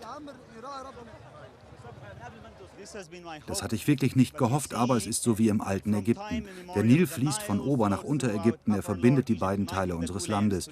Und heute haben wir Ägypter uns hier am Tahrirplatz vereint, mit Forderungen, die so unterschiedlich sind wie wir selbst. 2 Jahre nach dem Beginn der Revolution, die Wirtschaft ist im freien Fall, die Landeswährung verliert jeden Tag an Wert und Ägypten kommt nicht zur Ruhe. So sehr sich die meisten das auch wünschen. Die Bundeswehr ist seit dieser Woche nicht nur in der Türkei im Einsatz, sondern auch im westafrikanischen Mali. Und nun könnte dieser Militäreinsatz umfangreicher werden als zunächst geplant. Mehr dazu in den Nachrichten von Susanne Daubner. Frankreich hat Deutschland um weitere militärische Unterstützung in Mali gebeten. Nach Angaben des Bundesverteidigungsministeriums hat Paris angefragt, ob die Bundeswehr bei der Luftbetankung französischer Flugzeuge helfen könne. Zwar verfüge Deutschland über kein System, das dafür zugelassen sei, man wolle sich aber um eine Lösung bemühen. Deutschland ist bislang mit 2 Transportflugzeugen an der Militäraktion beteiligt. Fehlt nur noch das Wetter und das stellt sich dieses Wochenende um. Morgen ist der letzte Wintertag. Carsten Schwanke, erzählen Sie uns Genaueres. Ja, am besten jetzt sofort noch raus und vor die Tür gehen, denn noch ist es frostig. Die aktuellen Temperaturen jetzt draußen in Deutschland verbreitet -2 bis -10 Grad. Dort, wo es hier so dunkelblau ist, sogar kälter als -10 Grad. Hier kommen die tiefsten Werte -19 Grad. Jetzt im Erzgebirge -16 Grad, zum Beispiel im Süden Brandenburgs in der Lausitz. Und es geht noch weiter runter. Vor allem dort, wo es klar bleibt in der Nacht, werden wir bis morgen früh und vor allem auch dort, wo es windgeschützt ist, -20 bis -25 Grad erreichen. Verbreitet im Norden -10 bis -16 Grad. Nur dort, wo Hochnebel besonders dicht bleibt, sind es -6 bis -8 Grad. Apropos Hochnebel, er wird heute Nacht weitere Lücken zulassen. Dann bildet sich zum Teil allerdings auch Nebel, aber hier und da können wirklich die Sterne die ganze Nacht über funkeln. Und genau dort wird es morgen einen traumhaften Start in den letzten Wintertag dieser langen Frostperiode geben. Das gilt vor allem für die Mitte und auch für den Nordosten Deutschlands. Im Westen tauchen schon erste Wolken auf und im Verlaufe des Nachmittags fängt es ganz im Westen auch an zu schneien. Das ist die erste Ankündigung, dass hier etwas passiert. Im Raum Aachen und Trier, auch in Richtung Breisgau, könnte dann zum späten Nachmittag oder Abend der Schneefall auch mit Regen vermischt sein. Die Temperaturen erreichen nämlich hier dann doch schon +1 bis +3 Grad. In der Mitte und in der Osthälfte gibt es noch einmal einen dauerfrostigen Wintertag. Der Wind nimmt zu. Das heißt aber auch, dieser Südostwind hier kann in den schneebedeckten Gebieten zu Schneeverwehungen führen. Dieser Wind, der auf Süd bis Südwest dreht, der bringt die wärmere Luft. Und die sehen wir vor allem dann am Sonntag. Bis zu 7 Grad wird es dann im Westen schon warm. In der Mitte und in der Osthälfte, wo die Wolken zuerst ankommen, kann es anfangs noch Schnee, Schneeregen, Glatteisregen sein. Aber die Gefährlichkeit wird nicht so groß sein in Richtung Glatteis wie am letzten Sonntag. Das wird nur vorübergehend sein, denn die warme Luft drängt massiv nach. Am Montagmorgen möglicherweise nochmals kurze Glättephasen. Dann geht es aber rauf mit den Temperaturen, es geht wechselhaft weiter. Und wenn wir uns das hier anschauen, Freiburg am Mittwoch 16, vielleicht sogar 17 Grad. Das ist dann kein Winter mehr. Der morgige Wintertag noch einmal zusammengefasst mit der Bemerkung, Tom Buro, dass wir nächste Woche eher Frühlingsgefühle haben werden. Frühling im Februar, Carsten Schwanke. Naja, lassen wir uns überraschen. This is Mission Control Houston. This is the International Space Station Flight Control Room for the week of January 21st aboard the International Space Station. The room this week has been staffed by flight directors supporting all of the activities in the room and on board the International Space Station. Flight Director Tony Sakachi is one of several flight directors that have watched over the teams all week long. The teams have watched over the crew's shoulders throughout a very busy week for the expedition crew, which is made up of Commander Kevin Ford, Russian cosmonauts Oleg Novitsky, Yevgeny Tarelkin, and Roman Romanenko, along with Dr. Tom Marshburn and Canadian Space Agency astronaut Chris Hadfield. These 6 crew members will be together until mid-March when the 3 you see on the left side of the logo return home on March 14th. The other 3 on the right side will remain behind on the station as part of Expedition 35 and will stay on board until mid-May. While the astronauts and cosmonauts worked inside, a week-long demonstration took place each day to help prove the concept of refueling spacecraft in orbit robotically using the space station as a technology testbed. The robotic refueling mission operations have been underway all week long and ended early Friday morning with the actual simulated transfer of fuel in the robotic refueling demonstration. The crew has been spread throughout the station performing human research, biological and physical research experiments, including taking urine and blood samples, a periodic activity that helps continue to learn how the human body adapts and handles long-duration stays in space. The Crew also worked with a capillary flow experiment, which is designed to take a close look at how fluids flow across surfaces with complex geometries in the space environment. This will hopefully help improve computer models that are used in designing fluid transfer systems and fuel tanks on future spacecraft. Ultrasound scans of astronauts on board have been carried out during part of the week to help study the atrophy of the heart muscle and try to understand how to maintain cardiovascular systems for long duration stays in space as well. The Russian crew members on the station worked primarily in the Russian segment, performing maintenance on the station's exercise treadmill. They replaced a controller in the vibration isolation system of that treadmill and also conducted an experiment studying the feasibility of generating electricity through solar radiation, which is reflected off of the Earth's surface. The work continued on the binary colloidal alloy test, or BCAT, science experiment, which takes a look at different types of colloids, microscopic particles that are suspended in liquid. This helps investigators understand and how to improve in the manufacturing processes here on Earth. Spinal ultrasound scans also were conducted this week, and so were some eye tests between some of the crew members. Crews also conducted a air velocity measurement of the station's atmosphere to help understand how to make sure that carbon dioxide doesn't form in pockets in different areas of the station to maintain a smooth airflow around all of the equipment on board. The in-space experiment was carried out quite a bit throughout the week as well to understand colloids or liquids in a microgravity environment and how they are affected by a microgravity or a magnetic field. And also the checkouts of the U.S. spacesuits in the airlock was conducted, periodic checks, and also a heat exchanger was swapped out in that airlock as well. So the crews had a very busy week. They'll spend the weekend pretty much off duty. They always have housekeeping chores and some experiment checks that are conducted. They'll talk with their families as well, and also have conversations with the ground, obviously, as needed. And so they'll pretty much have off-duty time available to them over the weekend. So that's it aboard the International Space Station for this week, and of course the crew will have another busy week set up for them next week as well.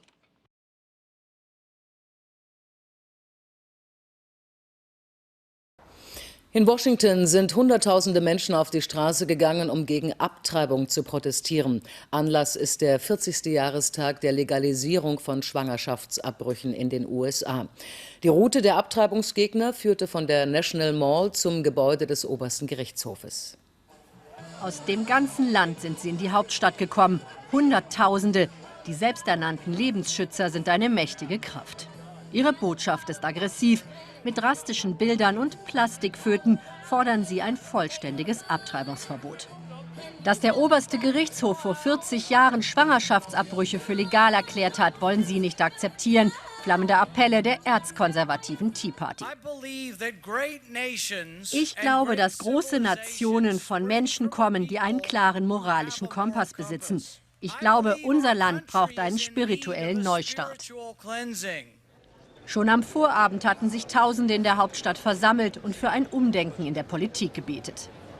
Familie Boehner und ihre 7 Kinder sind aus dem fernen South Dakota angereist, 2 Tage in einem klapprigen Bus.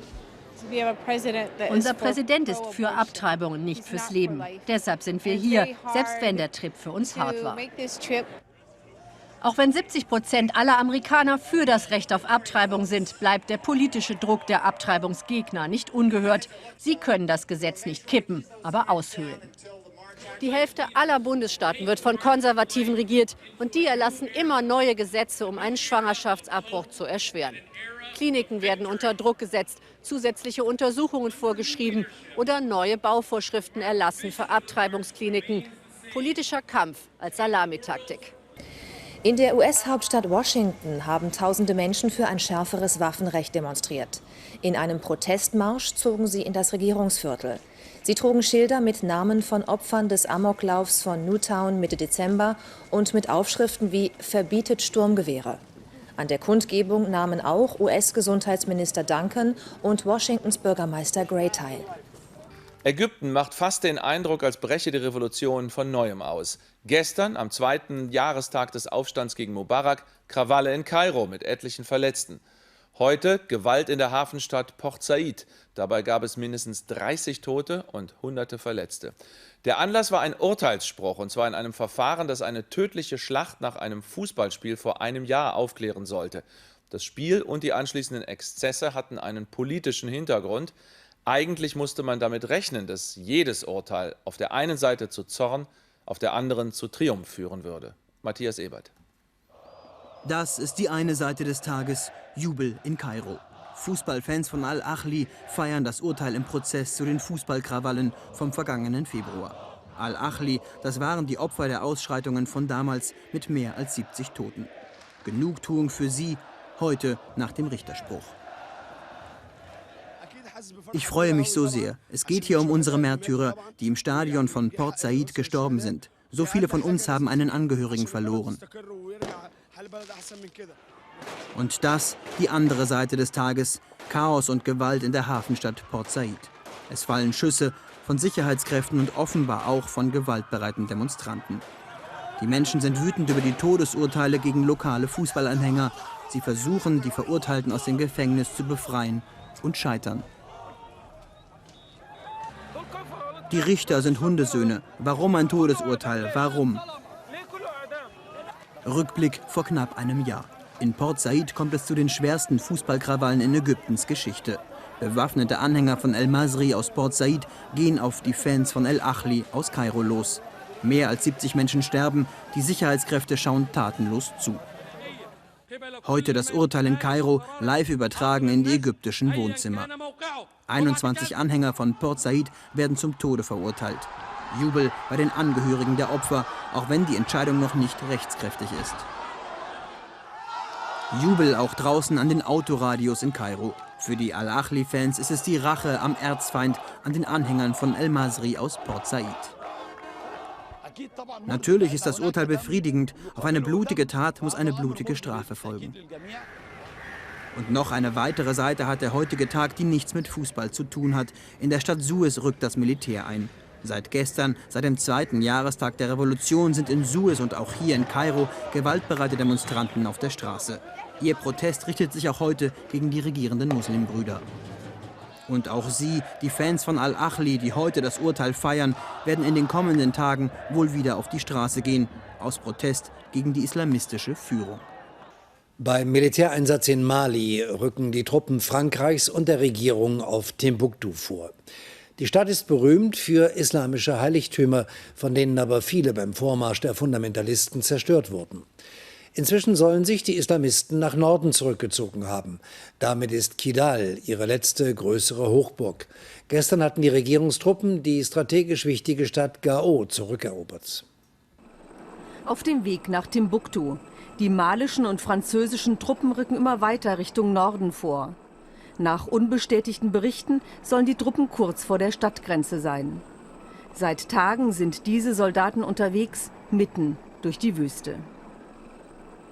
Es ist schwierig, hier die Piste zu finden. Es gibt so viele davon. Die Karten sind relativ alt. Nachts ist es besonders schwer. Deshalb leiten uns die Helikopter Richtung Timbuktu. Im vergangenen Jahr hatten Islamisten dort mehrere Heiligtümer zerstört. Die Stadt zählt zum Weltkulturerbe. Die Einnahme von Timbuktu gilt als schwierig, da die Stadt ein Labyrinth aus antiken Moscheen, Monumenten und Lehmziegelhäusern ist. Freude und Erleichterung bei der Bevölkerung, wenn die französischen und malischen Truppen durch ihre Dörfer und Städte kommen, wie hier in Tonka. Wir haben das hier satt, wir sind gefoltert worden, man hat uns die Arme abgeschnitten, man tut uns schreckliche Dinge an. Die Islamisten hätten keine Gegenwehr geleistet, viele sollen geflüchtet sein. Nach offiziellen Angaben verläuft der französische Militäreinsatz ganz nach Plan. Doch was genau an der Front passiert, ist unklar. Journalisten sind im unmittelbaren Kampfgeschehen nicht zugelassen. Wie viele zivile Opfer dieser Krieg bereits gefordert hat, darüber gibt das Verteidigungsministerium hier in Paris keine Auskunft. In Ägypten dauern die Proteste gegen die Regierung an. In der Hauptstadt Kairo ging die Polizei mit Tränengas gegen Jugendliche vor. Auch in der Hafenstadt Port Said gab es wieder Unruhen, bei denen 5 Menschen getötet und mehr als 400 verletzt worden sein sollen.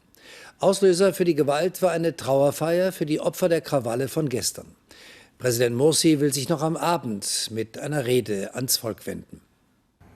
Erhöhte Sicherheitsstufe in Port Said. Das ägyptische Militär nimmt Stellung vor Regierungsgebäuden. Grund sind die Ausschreitungen von gestern mit mehr als 30 Toten. Zum Trauermarsch versammeln sich ganz in der Nähe die Angehörigen der Opfer. Später schließen sich Zehntausende aus Port Said an. Am Rande des Trauerzugs sollen bei Ausschreitungen mehrere Menschen getötet worden sein, berichten Ärzte. Zeitgleich besucht der ägyptische Innenminister eine der Trauerfeiern, bis er von einer aufgebrachten Menge hinausgeworfen wird. Die Menschen von Port Said machen die Regierung verantwortlich für die Eskalation der Gewalt. In Kairo gehen die Straßenschlachten weiter, den 3. Tag in Folge. Rund 100 gewaltbereite Jugendliche zeigen ihren Frust über die desolate wirtschaftliche Lage Ägyptens. Seit wir Morsi haben, sehen wir keine Verbesserung. Er verändert Ägypten nach seinem Geschmack, er nennt Minister nach Gutdünken. Die Wut auf die regierenden Muslimbrüder ist weiter groß in der Bevölkerung. Doch auf die Straße ging heute nur der gewaltbereite, harte Kern der Demonstranten. Die Muslimbrüder drohen mit dem Ausnahmezustand, die Opposition mit dem Boykott der Parlamentswahl im Frühjahr. Ägypten ist auch 2 Jahre nach der Revolution tief gespalten. Eine Lösung könnte eine Übergangsregierung sein, gebildet aus Kräften der Regierung und der Opposition. Doch dass sich die regierenden Muslimbrüder darauf einlassen, ist unwahrscheinlich. Der russische Ministerpräsident Medwedew geht offenbar auf Distanz zur Regierung in Syrien. Medwedew sagte nach Angaben russischer Nachrichtenagenturen in einem CNN-Interview, Präsident Assad habe möglicherweise einen fatalen Fehler begangen und mit Reformen zu lange gezögert. Die Chancen für einen Machterhalt, so Medwedew, würden jeden Tag geringer. Zugleich bekräftigte der russische Regierungschef, das Ausland dürfe sich nicht in den syrischen Bürgerkrieg einmischen. Moskau stand bislang eng an der Seite Assads und hat Resolutionen im UN-Sicherheitsrat blockiert. Weltweit ist heute der Opfer des Holocaust gedacht worden. Am 27. Januar 1945 hatten Soldaten der Roten Armee das Konzentrationslager Auschwitz befreit. Dort versammelten sich Überlebende des Naziterrors, Politiker und Jugendliche zu einer Gedenkfeier. 68. Jahrestag der Befreiung des deutschen Konzentrations- und Vernichtungslagers in Auschwitz und Birkenau. Die Mahnung bleibt gleich: wehret den Anfängen. Bei der 3-stündigen Gedenkfeier mit 80 ehemaligen Häftlingen wurden Kränze niedergelegt, unter anderem an der Todesmauer im Stammlager. In kurzen Reden erinnerten Befreier und Befreite bewegend an den 27. Januar 1945. Ich weiß es wie heute. Wir kamen an den Stacheldraht, da standen Leute, die winkten, abgemagert, mit großen Augen. Die haben sich total gefreut, dass wir kamen.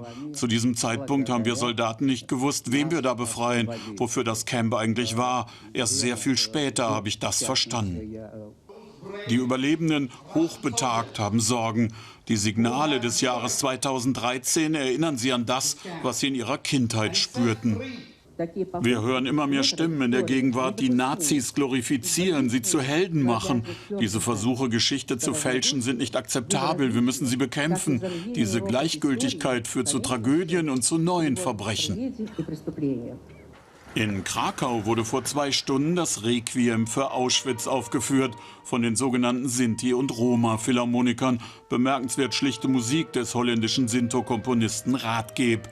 Ein Denkmal aus Musik und Worten. Es ist allen Opfern von Auschwitz gewidmet und will eine Mahnung sein. Niemals darf sich so etwas wiederholen.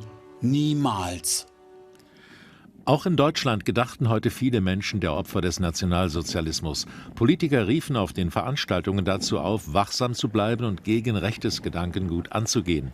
An der Gedenkstätte des ehemaligen Konzentrationslagers Sachsenhausen appellierte Brandenburgs Landtagspräsident Fritsch an die jungen Leute, die Pflege der Erinnerungskultur nicht als historische Last, sondern als Chance zu begreifen. Zwischen 1936 und 1945 waren in Sachsenhausen etwa 200.000 Menschen inhaftiert. Zehntausende wurden ermordet, verhungerten oder starben an Krankheiten. Die niederländische Königin Beatrix wird um 19 Uhr eine Erklärung im Fernsehen und im Radio abgeben. Medien aus unserem Nachbarland berichten, die Regentin werde abdanken und den Thron für ihren Sohn Prinz Willem Alexander freimachen. Beatrix wird am kommenden Donnerstag 75 Jahre alt. Feiern wird sie nicht. Vor knapp einem Jahr war ihr zweiter Sohn Prinz Friso beim Skifahren in Österreich schwer verunglückt. Seither liegt er in einer Londoner Klinik im Koma. Wenn die Königin rechtzeitig spricht, werden wir Ihnen das natürlich hier bei uns in der Sendung noch zeigen. Dann hätte man nämlich noch genügend Zeit, die Feierlichkeiten, die Zeremonien vorzubereiten. Und dann würde tatsächlich vermutlich Willem Alexander die Krone übernehmen. Und wir sehen jetzt in diesem Moment die Live-Bilder aus dem Königlichen Palast in Den Haag. Het samenvallen van deze twee bijzondere gebeurtenissen is voor mij de aanleiding geweest te besluiten dit jaar uit mijn ambt terug te treden. Königin Beatrix hat soeben erklärt, dass sie von ihrem Amt zurücktreten werde. Nu daadwerkelijk te nemen. Unsere Korrespondentin hat erklärt, dass es so etwas wie eine Tradition ist in den Niederlanden, dass die Königinnen zu einem bestimmten Zeitpunkt die Regentschaft abgeben und abdanken. En overeenkomstig mijn opdracht invulling te mogen geven aan het koningschap. Seit 1980 ist Beatrix auf dem Thron der Niederlande. Seit 33 Jahren herrscht sie also über ihr Volk und ist sehr beliebt. Die niederländische Monarchie ist eine der beliebtesten überhaupt auf der Welt. Sie gilt als sehr volksnah. Immer wieder zeigen sich Mitglieder der königlichen Familie auf Fahrrädern zu öffentlichen Veranstaltungen und einem Bad in der Menge, sodass sie insbesondere bei den einfachen Leuten auch sehr hoch angesehen sind. Seit 3 Jahrzehnten steht Königin Beatrix an der Spitze der Niederlande. Lange schon wurde spekuliert, dass die Monarchin ihre Amtsgeschäfte an ihren Sohn, Kronprinz Willem Alexander, übergeben will. Und vor einigen Minuten war es soweit. Nur wenige Tage vor ihrem 75. Geburtstag verkündete Beatrix im niederländischen Fernsehen, dass sie auf den Thron verzichtet. In den vergangenen Jahren hatte die Königin schwere Schicksalsschläge verkraften müssen. So ganz überraschend kommt der Verzicht auf die Krone nicht, Udo van Kampen. Warum gerade jetzt? Also am Donnerstag hat Königin Beatrix Geburtstag, dann wird sie 75 Jahre alt. Dann ist sie sage und schreibe 33 Jahre auf dem Thron. Und gerade hat sie im niederländischen Fernsehen gesagt, ich glaube, es ist jetzt Zeit für einen Generationswechsel. Und ich glaube ganz einfach, dass sie jetzt auch etwas mehr Zeit haben will für ihre vielen Enkel. Kann denn ihr Sohn, Prinz Willem Alexander, auf genauso viele Sympathien hoffen wie Beatrix selbst? Also eindeutig ja. Willem Alexander und vor allem auch seine Frau Máxima sind in den Niederlanden sehr, sehr beliebt. Und ich war selbst auf Reisen mit Willem Alexander, auf einer Auslandsreise nach Mexiko und habe ihn dort kennengelernt. Er engagiert sich sehr für die Umwelt, für das Weltklima, die Wasserwirtschaft. Das liegt ihm am Herzen und er engagiert sich dafür, dass vor allen Dingen die Menschen in den Entwicklungsländern sauberes Wasser trinken können. Nun, übrigens nach 3 Königinnen, nach über 120 Jahren kommt nun wieder ein Mann auf den Thron in den Niederlanden. Am 30.04. wird Willem Alexander König der Niederlande. Das waren Informationen von Udo van Kampen. Vielen Dank nach Brüssel. Niederländische Königin Beatrix dankt ab. Sie werde den Thron am 30. April an ihren Sohn Kronprinz Willem Alexander übergeben, sagte sie am Abend in einer live von Radio und Fernsehen übertragenen Rede. Es sei an der Zeit, die Verantwortung für das Land in neue Hände zu legen. Beatrix ist seit fast 33 Jahren Königin der Niederlande. Der Zeitpunkt 3 Tage vor ihrem 75. Geburtstag war überraschend. Mit der Ankündigung selbst rechneten die Niederländer schon länger. Mit dem größten Vertrauen werde ich am 30. April dieses Jahres die Krone an meinen Sohn, den Prinzen von Oranien, übergeben. Als Beatrix die Thronfolge von Königin Mutter Juliana übernimmt, ist sie 42 Jahre alt. Das war 1980. Zuvor gab sie einen wichtigen Anstoß zur deutsch-niederländischen Aussöhnung, die Hochzeit mit dem deutschen Diplomaten Klaus von Amsberg. Während ihrer 33-jährigen Regentschaft verlieh sie der Monarchie ein modernes Image. Richtig warm mit ihr wurden die Menschen aber nicht. Mehrere Schicksalsschläge, darunter der vorzeitige Tod ihres Mannes und der tragische Skiunfall ihres Sohnes Johann Friso, haben ihr außer Respekt zuletzt auch Mitgefühl eingebracht. Ich trete nicht zurück, weil mir das Amt zu schwer gefallen ist, sondern aus der Überzeugung, dass die Verantwortung für unser Land jetzt in die Hände einer neuen Generation übergehen soll. Ihr 45-jähriger Sohn Willem Alexander wird mit Prinzessin Maxima die niederländische Monarchie in eine neue Zeit führen. Alle anderen ist sie eine Überraschung. Die Niederlande, die seit 33 Jahren glücklich sind mit ihrer Königin, müssen sich auf ein neues Staatsoberhaupt einstellen. Königin Beatrix dankt ab. Die Zeit und ihr Alter seien reif dafür, erklärte sie heute Abend. Die letzten Jahre waren auch persönlich schwere Jahre für sie. Auch Bürgerliche können schon mal üben zu sagen, König Willem Alexander der Niederlande. Schon Ende April wird dieser Textbaustein gebraucht, berichten Udo van Kampen und Ina Dornt.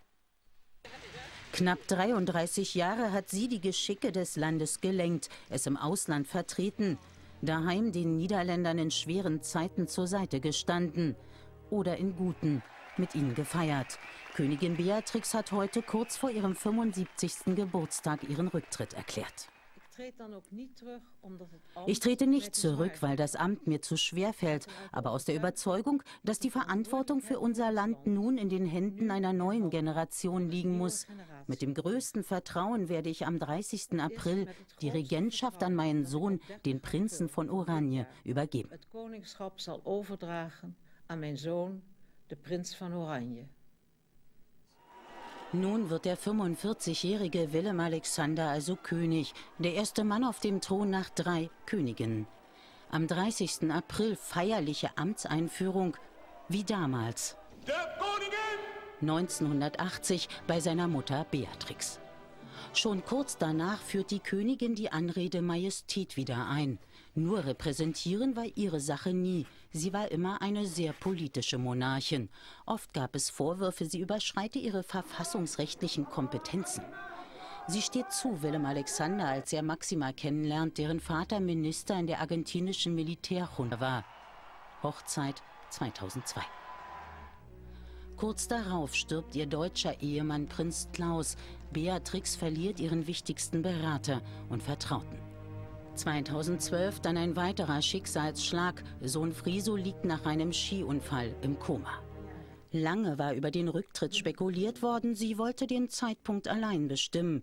Die Niederländer heute Abend gebannt vor dem Fernseher.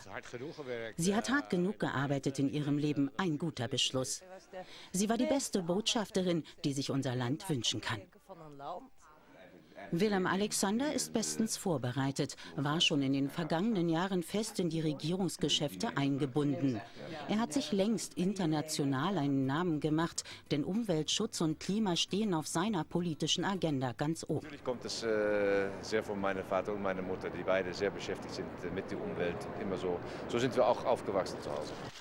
3 Töchter haben er und Maxima mittlerweile. Die Frage nach dem künftigen Titel des Paares beantwortet der Ministerpräsident.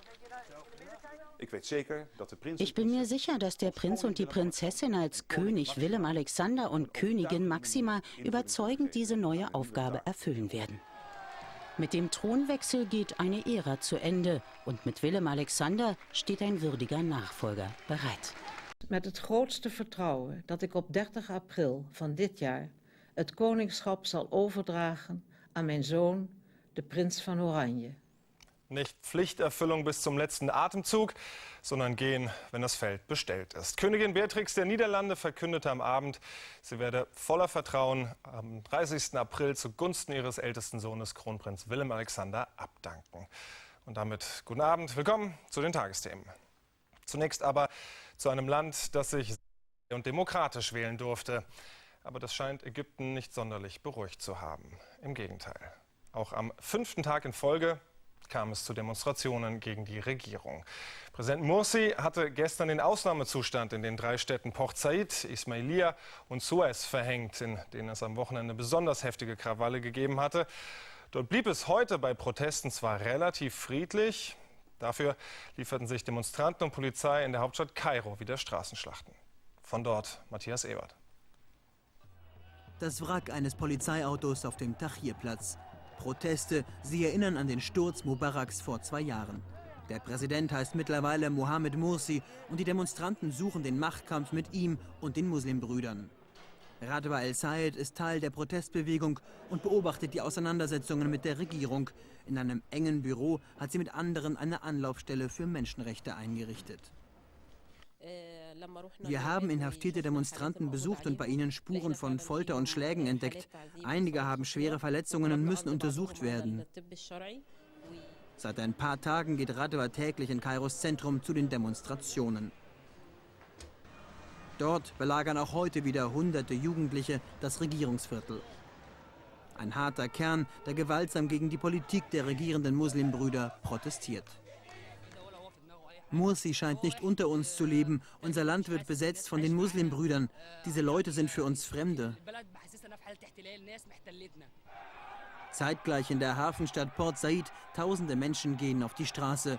Es herrscht Ausnahmezustand und für die Nacht wurde eine Ausgangssperre verhängt. Dennoch demonstrieren die Menschen bis in den späten Abend gegen Präsident Mursi. Ich rufe die politischen Führer zum Dialog auf. Ich will mich mit der Opposition zusammensetzen und die Grundlagen eines Dialogs besprechen.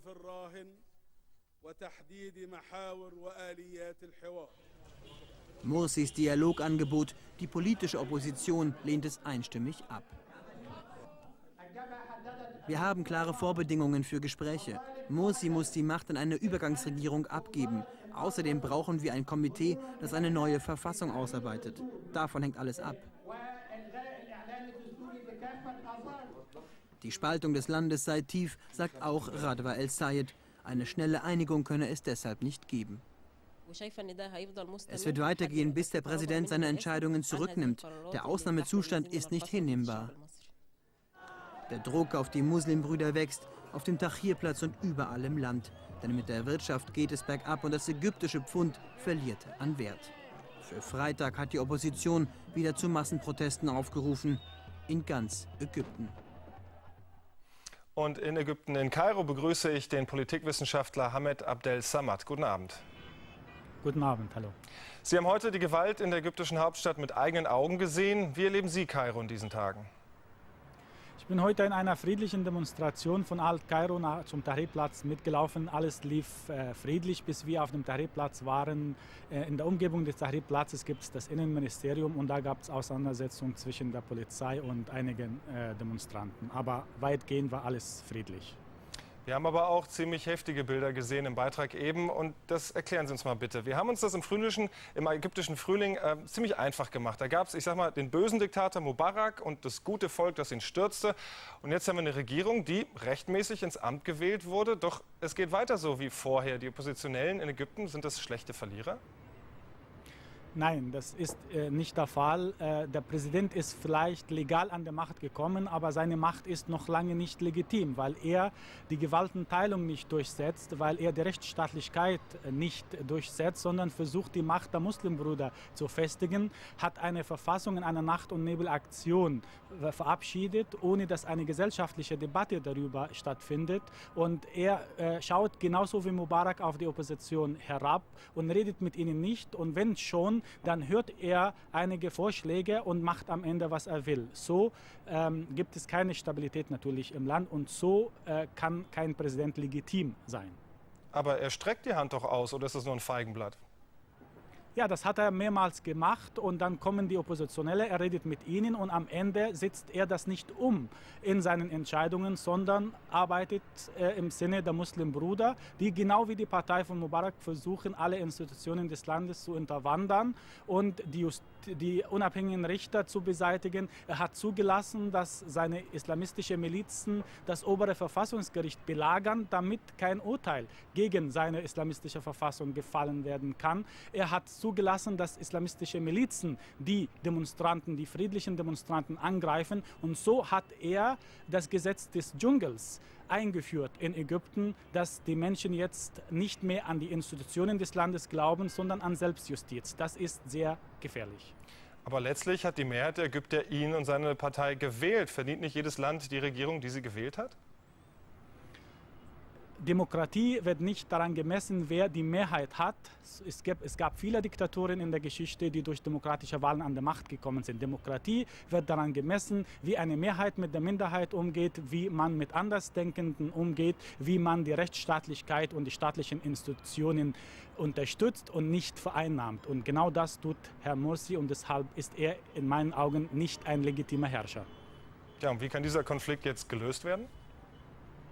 Indem er eine nationale Einheitsregierung bildet, indem er die Verfassung revidiert und eine neue gesellschaftliche Debatte darüber führt, indem nicht die Liberalen und die Frauen und die Kopten marginalisiert werden und aus der Debatte ausgeschlossen werden und indem er die Gewaltenteilung durchsetzt und nicht versucht, die Justiz zu islamisieren, die staatlichen Institutionen zu unterwandern. Und wir sind gespannt, was bei seinem Besuch in Berlin diese Woche er von Angela Merkel zu hören bekommt. Vielen Dank, Hamed Abdel Samad, für diese Informationen aus Kairo. Europa. Verlockende Verheißung, politische Vision von Einheit, Frieden und Wohlstand. Geboren im historischen Moment nach 2 Weltkriegen, hält sich die Idee der Vereinigten Staaten von Europa lange. Geprägt hat den Begriff ausgerechnet der ehemalige englische Premier Winston Churchill, freilich ohne dabei an Großbritannien zu denken. Das ist auch so geblieben, wie der aktuelle englische Premier David Cameron letzten Mittwoch bewies. We have the character of an island nation. We are independent, forthright, passionate in defense of our sovereignty. We can no more change this British sensibility than we could drain the English Channel. Den Kanal kann die britische Insel nicht trockenlegen. Und auch gegen eine andere Verbindung mit dem Festland hat sie sich lange gewehrt. Den Eurotunnel zwischen Calais und Folkestone. 12.000 Jahre lang seit der Eiszeit war die Insel abgetrennt vom Kontinent. Da scheint der Tunnel vielen bedrohlich. Ein Symbol für die Invasion vom Festland. 1994. Die Angst vor Tollwut geht um. Vorurteile gegen die Franzosen und andere potenzielle Tunnelnutzer haben Hochkonjunktur. Und im Übrigen bedrohen uns die Franzosen physisch. Die haben da drüben Tollwut und riechen nach Knoblauch. Und kulturelle Tollwut brauchen wir übrigens auch nicht. Zwiebelverkäufer, Froschschenkel und Ähnliches. Es hilft nichts. Eröffnet wird der Eurotunnel trotzdem. Der Wunsch nach der Splendid Isolation, der herrlichen Isolation, wie zu Königin Victorias Zeiten, bleibt. We will give the British people a referendum with a very simple in or out choice. We want to be in, we want to be out. We want to repatriate powers, use our veto, keep our pint, save our pound, protect our strongest export market, be critical of Germany, not end up like Greece, feel proud of our role in creating peace in Europe, yet cynical about an acronym winning the Nobel Prize. Großbritannien pickt sich die Rosinen raus. Das sieht auch der Vize so. Trotzdem spielt Cameron die nationale Karte und bedient die EU-Skeptiker. People also feel that the EU is now heading for a level of political integration that is far outside Britain's comfort zone. Die Komfortzone der einzelnen Staaten steht nicht nur bei den Briten im Vordergrund. Aus der Vision der Vereinigten Staaten von Europa ist ein Europa der Nationalstaaten geworden. Das beklagt der österreichische Schriftsteller Robert Menasse. 6 Monate hat er in Brüssel recherchiert. Statt der Klischees von verknöcherten Eurobürokraten begegnete er hochqualifizierten Beamten, funktionalen Hierarchien, einer schlanken Bürokratie. Und er kommt zu einem radikalen Schluss. Die Nationalstaaten haben keine Zukunft mehr. Europa braucht eine ganz neue nachnationale Demokratie. Populistisches Ausspielen nationaler Interessen wie in England ist Politik von gestern. Nun ist er mir aus Wien zugeschaltet. Guten Abend, Herr Menasse. Guten Abend. Sie haben sich intensiv mit der EU beschäftigt, mit Europa. Ist eine EU ohne Großbritannien denkbar? Großbritannien ist zweifellos ein Teil von Europa. Wer wird das bestreiten? Aber fürs europäische Projekt, wenn Sie mich direkt fragen, ist eine EU denkbar ohne England, dann sage ich Ihnen ja, nicht nur denkbar, sondern es wäre für das europäische Projekt sogar förderlich, wenn England austreten würde. Es ist schon jetzt die Situation eingetreten, dass seit geraumer Zeit England bei wesentlichen Vergemeinschaftungsprozessen nicht mitmacht. Beim Euro machen sie nicht mit, bei Schengen machen sie nicht mit, bei der Bankenaufsicht machen sie nicht mit und so weiter und so weiter. Gleichzeitig aber haben sie natürlich als Mitglied einen Sitz im Europäischen Rat, wo sie alles Mögliche blockieren, was die restlichen oder die Mehrzahl der europäischen Staaten gerne für sich beschließen würde. Wenn England austreten würde, dann wäre diese Blockade weg und England könnte seinen Sonderweg gehen, ohne den sie offenbar nicht schaffen, ihre politischen Vorstellungen umzusetzen. Also ich glaube, für das europäische Projekt wäre ein Austritt richtig und wichtig und förderlich. Herr Menasse, Sie haben Ihre Recherchen zum europäischen Projekt direkt vor Ort in Brüssel gemacht. Sie waren dort ein halbes Jahr. Wie hat sich Ihr Blick auf die EU und diesen ganzen für uns unübersichtlichen Apparat, der dahinter steckt, verändert?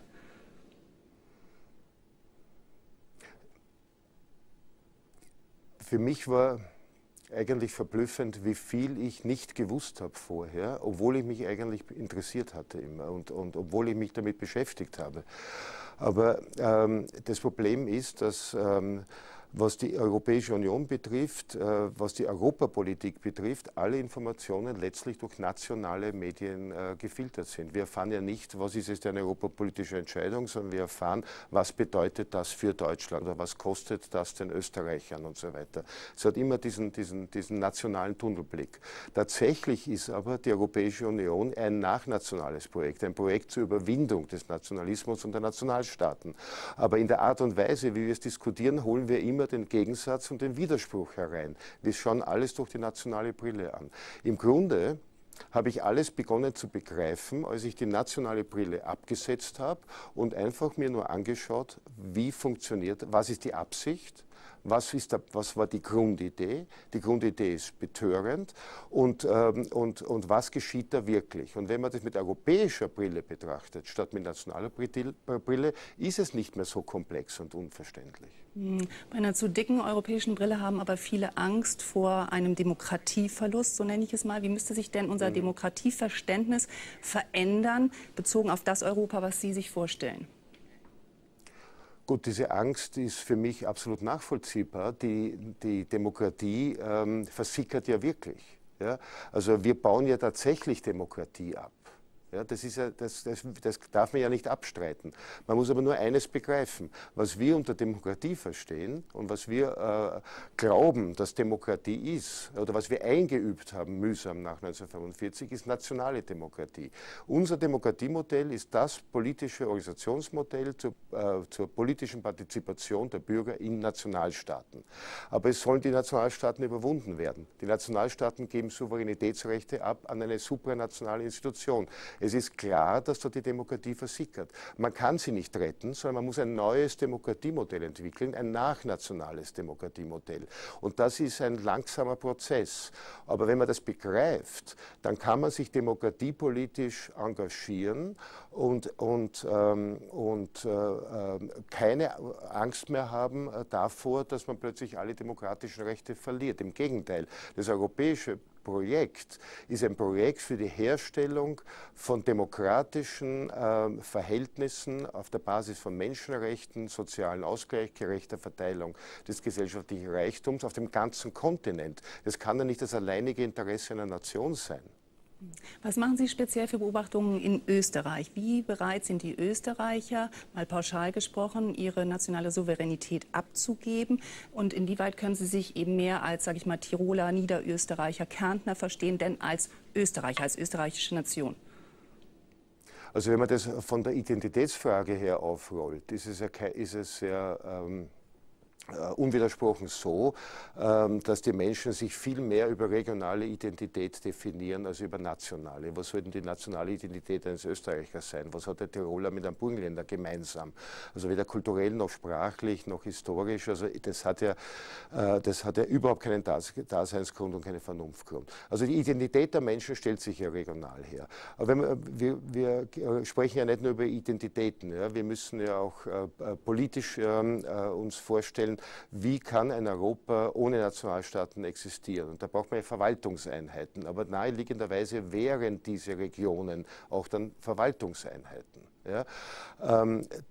Demokratiepolitisch ist in Österreich alles so unklar wie auch in Deutschland oder in den anderen Mitgliedstaaten. Die Menschen merken, wie die nationale Demokratie versickert. Ja, rebellieren dagegen, und es hat die Diskussion darüber, wie ein neues europäisches, transnationales Demokratiemodell ausschauen kann, noch nicht begonnen. Aber deswegen reden wir erst ja auch miteinander. Wir wollen diese Diskussion, wir müssen sie führen.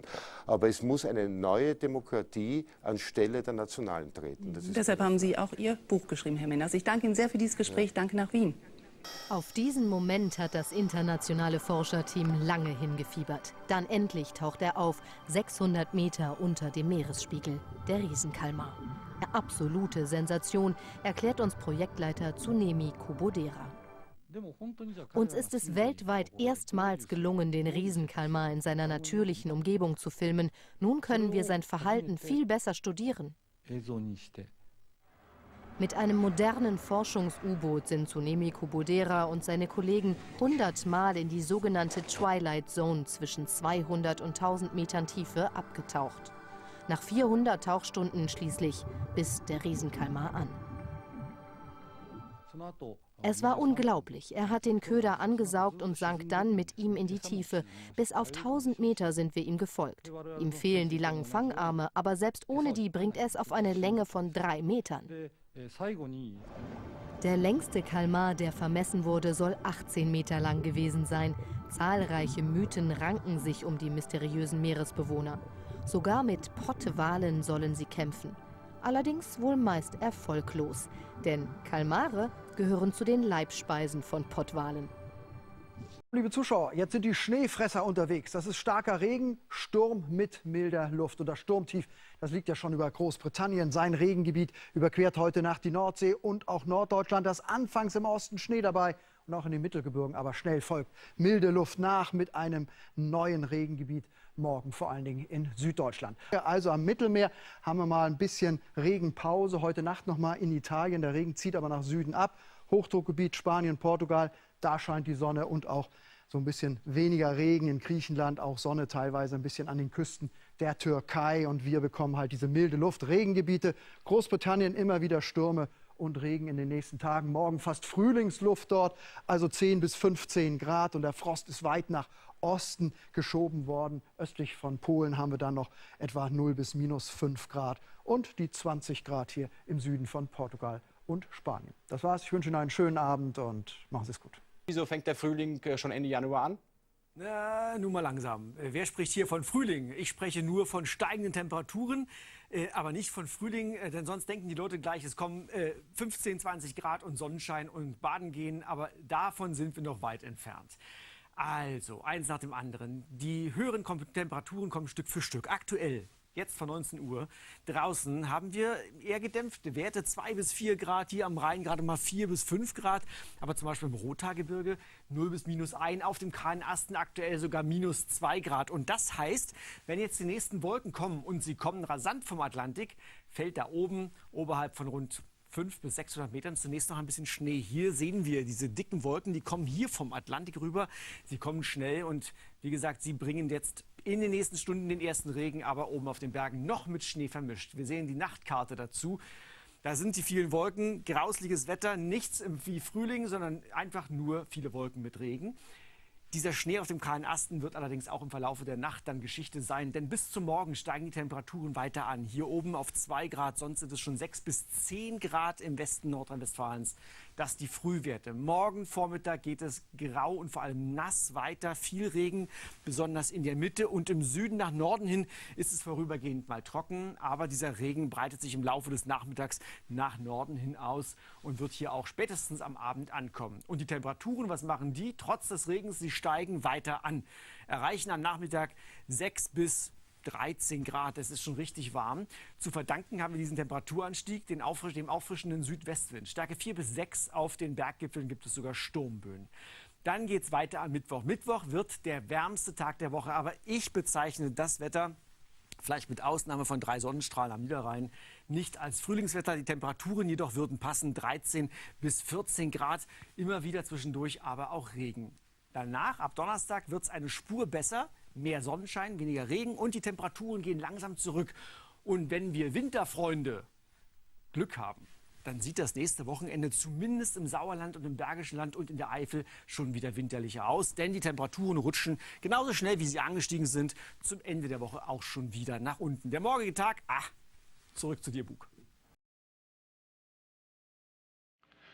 Good day and welcome to Mission Control Houston, where a team of flight controllers watches over the activities aboard the International Space Station. Today on the International Space Station, the Expedition 34 crew is working on experiments that look at plumbing concepts for future spacecraft, capillary flow experiments that look at how fluids work in microgravity, how liquids like paint and milk react to microgravity, and setting up a student-guided Earth camera and a long-term project to look at giving crews in space more autonomy in their work.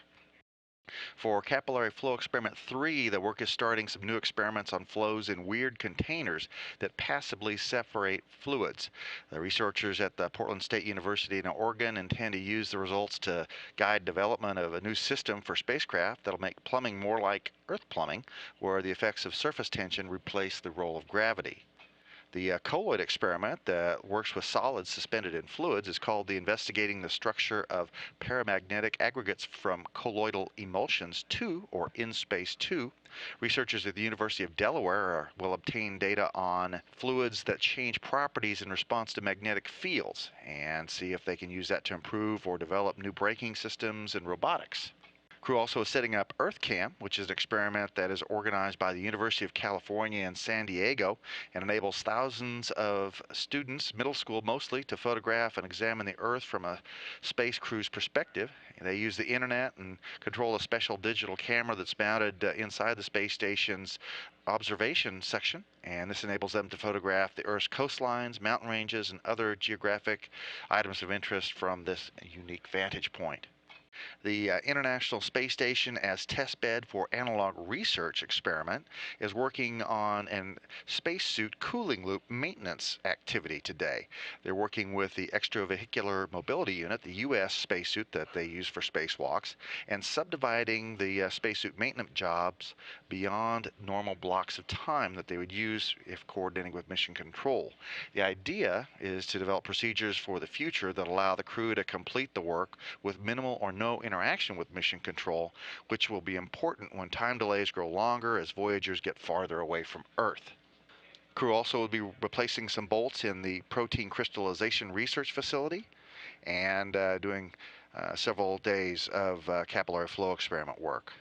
Coming up a little bit later today, the mobile servicing system elements, Canadarm2 and Dexter, will begin a transfer of a failed main bus switching unit from its temporary storage location on the external storage platform 2, which is outside the Quest airlock, to the external logistics carrier 2, which is on the starboard or right side of the truss. The failed switching unit was replaced last summer during spacewalks by Expedition 33's Commander Sonny Williams and Flight Engineer Aki Hoshide, and they're just moving it back into the final storage location. Other than that, there's a lot of continued maintenance and other research going on the International Space Station, but all systems are working well.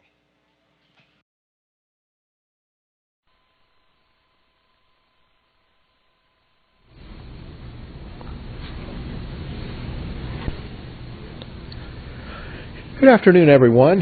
This is the pre-launch news conference for TDRS-K, NASA's Tracking and Data Relay Satellite, to be launched on Wednesday aboard an Atlas V rocket built by United Launch Alliance. And in our briefing today, our participants, leading off will be Badri Yunus, the Deputy Associate Administrator for Space Communications and Navigation at NASA headquarters. Tim Dunn, the NASA Launch Director from the Kennedy Space Center. Vernon Thorpe, the Program Manager for NASA Missions from United Launch Alliance in Denver. Jeffrey Gramling, the NASA TDRS-K Project Manager from Goddard Space Flight Center. And Joel Tumbiolo, the Launch Weather Officer from the 45th Weather Squadron at Cape Canaveral Air Force Station. And we'll begin our briefing with opening remarks from Badri Yunus. Badri?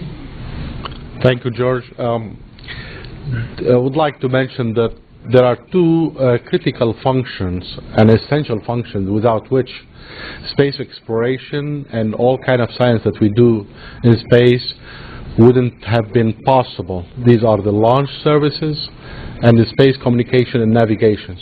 These two functions, if you don't have and you don't perform them successfully, you cannot do any science or human exploration in space. Space Communication Navigation SCAN is the program office at headquarters responsible for all NASA space communication navigations. I'm the Deputy Associate Administrator and I'm also the Program Manager for SCAN. I have a few slides to show you to explain a little bit about our program and the value we add to the nation. First slide. Second slide. SCAN is a very intricate and complex program. We have assets all over the world providing communication and navigation services to a whole wide variety of space users. And they can vary from suborbital users all the way to users who are now presently crisscrossing the boundaries of all our solar systems. We have three separate networks that have evolved independently over time, catering to the specific needs of the various missions. These are the Near-Earth Network, the Deep Space Network, and the Space Network. Next slide. At any day, we support over 100 missions. Anything you see coming from space has to go through us, has to be enabled by us. And these are the kind of missions, coded per the network that provide that support. Sometimes two networks may be providing support to the same mission. And I will talk about the specific networks. Next slide. The support is provided to the human space flight as well as to robotic missions, whether you are doing astrophysics, heliophysics, whether you are doing space research in general, Earth exploration science. It has to go and it will go, and it's all enabled by SCAN. Next slide. The Deep Space Network essentially supports users that are far away from Earth. And their main characteristic is that they look, and they have been designed to look for faint signal. Imagine a user having a 100-watt transmitter. What's 100 watt? Like a light bulb you have in your home. The further you go away, the less you can see it. Imagine yourself billions of miles away. We have the kind of capabilities, antennas, that can detect these signals and bring it back to the user to make sense out of it. The Near-Earth Network essentially caters to missions that are flying around Earth. They are primarily Earth exploration system, studying the weather, studying all kinds of sciences that are of interest to us on Earth, about drought, about flooding, about all kinds of things that we do on Earth. And it has also evolved over time, and it's an example of efficiency because we do rely on a hybrid model where, in addition to the NASA assets, we get also support from commercially provided services. The space network is the newest of all of the networks, and it has evolved over time based on need, a need to provide near real-time communication to our users. You know, as you go in space, the further you go, the more visibility you have to the Earth. But for those missions who are flying very near Earth, you know, because they go over ocean and land, it's tough to provide continuous coverage. I can give you an example. Next slide. The space network, before getting to the example, out of 9 spacecraft we had in orbit, we only have 7 who have survived.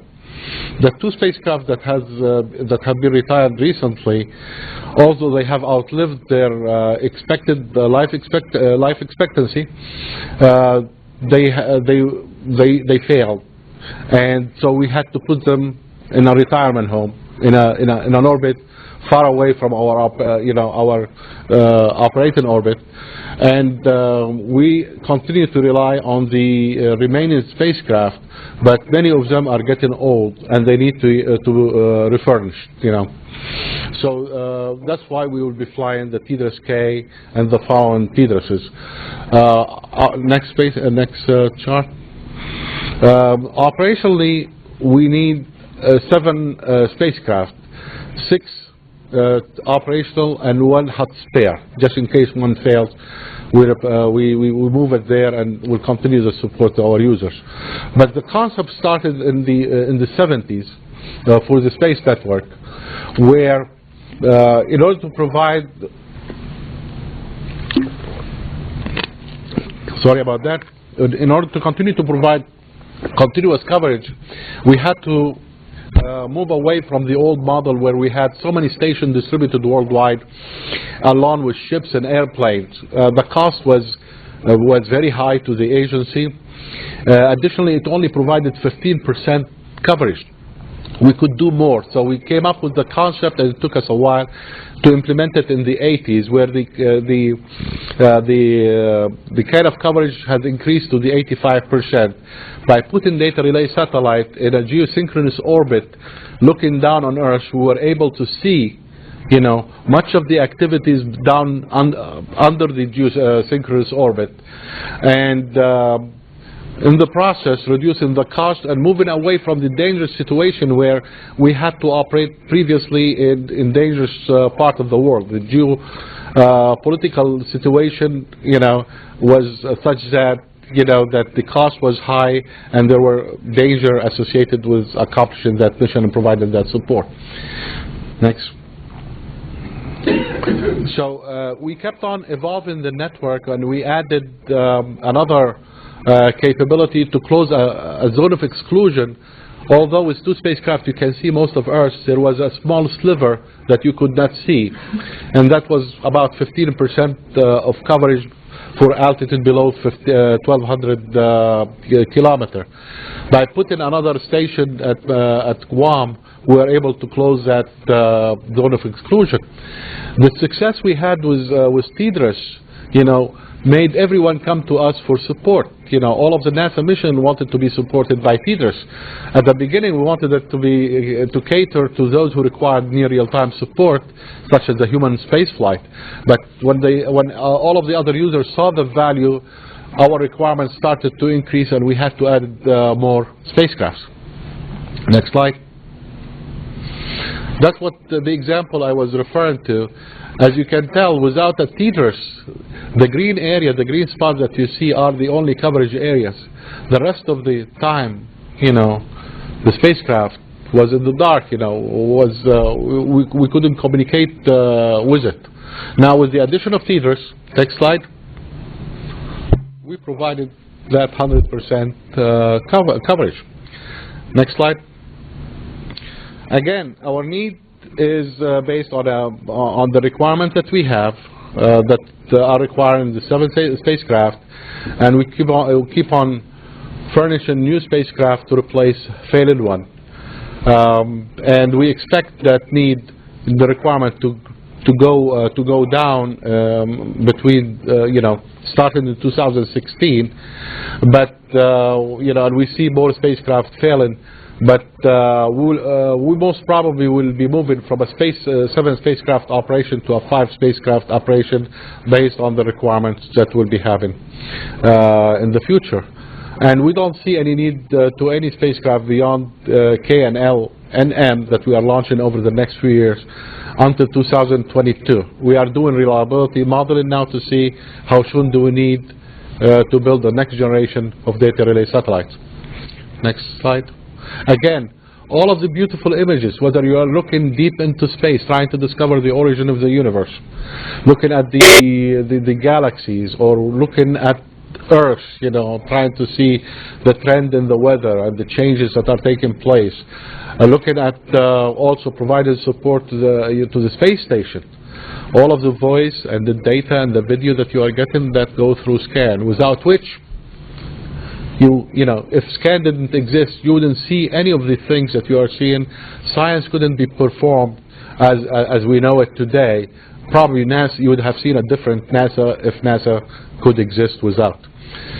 Next slide. We have a lot more information on the website, and it's given to you over there, but I will be more than happy to take your questions later on. All right, thank you, Badri. And now to our NASA Launch Director, Tim Dunn. Tim? Thank you, George.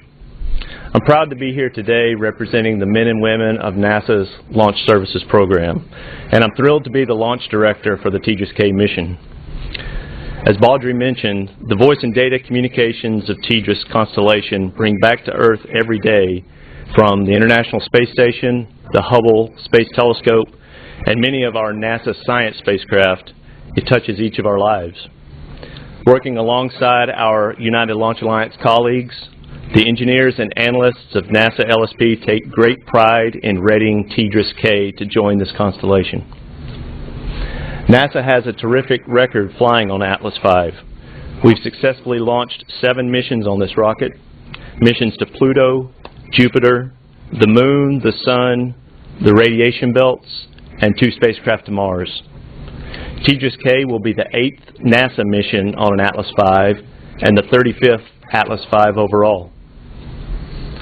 TDRS-K will launch on the Atlas V 401 configuration vehicle from Space Launch Complex 41. Slick 41 is proud to have hosted 29 Atlas V launches to date. Now I'd like to show a video of the ULA crew building up the Atlas V launch vehicle and mating the TDRS-K spacecraft at Slick 41. Please roll the tape. Here's a nice shot of the Mariner ship that transports hardware from the ULA factory in Decatur, Alabama. This is a shot of the TDRS-K second stage Centaur being offloaded here at Cape Canaveral Air Force Station and transported to the ASOC for ground testing. A beautiful shot of the Antonov aircraft. The Antonov is used occasionally by ULA to transport the rockets, both the Centaur and the first stage. Here you see the TDRS-K first stage being offloaded at the skid strip at Cape Canaveral Air Force Station and being transported over to the same facility as Centaur, the ASOC, the Atlas Space Flight Operations Center for ground testing. Here we are early on the morning of January 3rd in the fog out at the VIF near Slick 41, erecting the first stage onto the mobile launch platform. You see the professionals of United Launch Alliance connecting the overhead crane from the VIF and putting the first stage booster in the vertical position. You see the first stage engine there, the RD Amros RD-180 engine, thrust of 861,000 pounds, being lowered down onto that MLP. On Saturday morning, on the 5th of January, we brought out the second stage, the Centaur. Rolled it from the ASOC out to the VIF for the same erection activities as the first stage. You'll see the erection sequence beginning here with the attachment, and the second stage Centaur is powered by the Pratt & Whitney Rocketdyne RL-10 engine with a thrust of 21,900 pounds. You see it being carefully positioned onto the forward end of the first stage and lowered and mated into position. And here we are, just over a week ago, the early morning hours of January 20th, the TDRS-K spacecraft, encapsulated in its payload fairing, left the Astrotech payload processing facility in Titusville and made its way out to Slick 41 at the VIF for mate to the Atlas V launch vehicle. You see the encapsulated assembly being lowered down onto the forward end of Centaur and mated. The TDRS-K launch campaign has gone very well to date. Over the past week since that TDRS-K mate, the Atlas V team has been busy with launch preparations. Last Tuesday, on the 22nd of January, we performed the final integrated systems test with the spacecraft and rocket together. Last Thursday, the combined NASA and ULA launch team held the flight readiness review, where we assessed the preparations and readiness of the Atlas V vehicle, range assets, and the TDRS-K spacecraft. Last Friday, we performed a mission dress rehearsal to exercise and prepare the entire ULA, Air Force, and NASA launch team. This morning, we conducted the launch readiness review for the TDRS-K mission. Senior managers from NASA Kennedy Space Center, Goddard Space Flight Center, and NASA headquarters, as well as ULA and the Air Force, assessed the readiness of the rocket, the spacecraft, and all range assets to proceed with launch on Wednesday evening. Tomorrow, we'll begin our final launch preparations at approximately 10 a.m. Eastern Time by rolling the Atlas V vehicle on its mobile launch platform approximately 1/4 mile north from the VIF to the launch mount at Slick 41. We'll then fill the first stage fuel tank with highly refined kerosene known as RP1. On Wednesday, the launch team will begin arriving on console in the afternoon hours Eastern Time. The crew will perform all final preparations for vehicle power on and electrical checks beginning in the afternoon hours about 1:30 p.m. Eastern. We'll follow that later in the day about 6 p.m. with cryogenic tanking of first stage liquid oxygen, as well as the second stage Centaur liquid oxygen and liquid hydrogen. Final engine slews will be performed after tanking, and then we'll be ready for launch Wednesday evening at 8:48 p.m. Eastern Time with a 40-minute launch window. In summary, the Atlas V rocket and range equipment is ready, and the combined government and contractor launch team is prepared and excited to launch this critical national asset, the TDRS-K spacecraft. Back to you, George. Thank you, Tim. And now to Vernon Thorpe, the Program Manager for NASA Missions from United Launch Alliance. Vern? Hey, thank you, George. ULA is honored to be here today, just 2 days from the launch of the TDRS-K satellite. Since we began building this vehicle in Decatur, Alabama, nearly 2 years ago, and through all of the engineering, the production, and all of the processing down here at the launch site, we worked with NASA and our other mission partners to get us to this point, and on Wednesday to a successful launch. The vehicle that will launch TDRS-K was prepared in just 27 days from its arrival at Cape Canaveral Air Force Station. That's a record processing time for an Atlas V vehicle. When the Atlas V program started, a typical processing time was on the order of 60 to 90 days, and as the team gained more experience, we were able to get that down to as few as 44 days in the past. The 40% reduction down to 27 days was possible due to the continued growing experience of our team, and also the results of a major initiative in 2012 to reduce processing time without adding any technical risk. We called this initiative Launch Span Reduction, and it offers our customers added manifest flexibility to meet their schedules, and it also offers additional launch opportunities to ensure that payloads can be launched on time and reliably. In fact, as a result of reducing our span times, we were actually able to insert an additional mission into our 2013 manifest. TDRS-K will be the first of 13 ULA launches planned in 2013. As Tim mentioned, it'll be the 35th Atlas V mission. It will also be the 67th mission that ULA has flown to date. This mission will be launched aboard an Atlas V 401, which uses the 4-meter metallic payload fairing.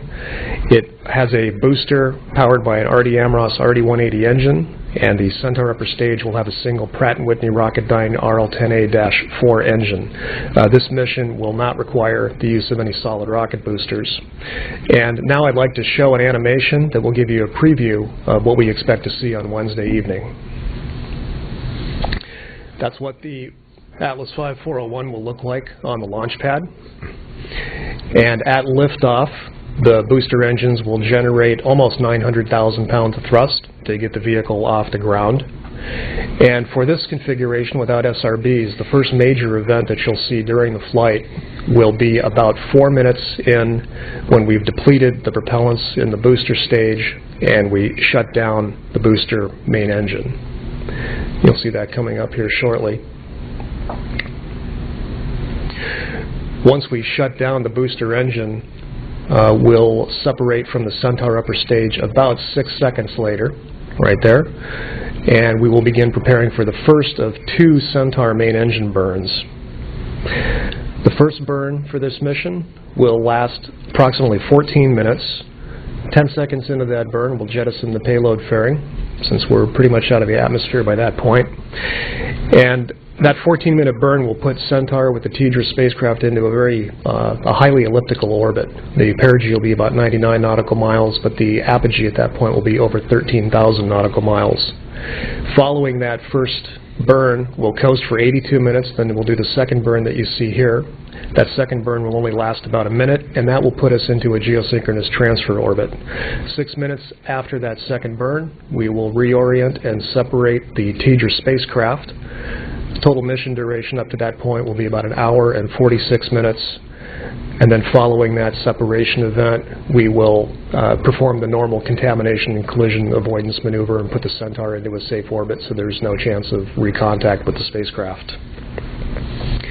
ULA is proud to serve a critical role in delivering NASA payloads to orbit, and we're focused on perfect product delivery for this and every mission we launch for NASA and our other customers. Our focus is on successfully delivering important capabilities to orbit.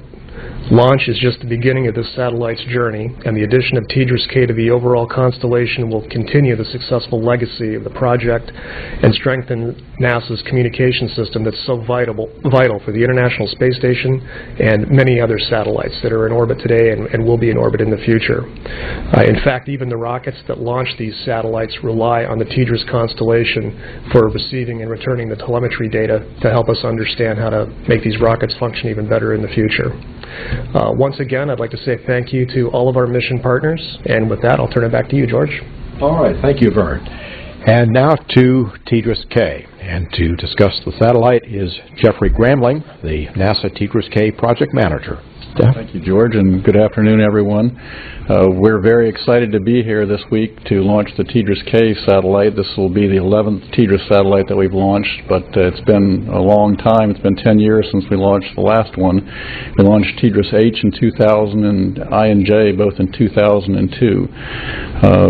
HIJ and the KLM series of spacecraft have all been built by Boeing in El Segundo, California. So we arrived at the Cape about December 18th, and I've got a video here to show you what's transpired since we've gotten here. So if we can roll the video. So what you see here is the spacecraft was flown on a C-17 provided by the Air Force, and it landed at the Kennedy Shuttle Landing Facility, and we're offloading here.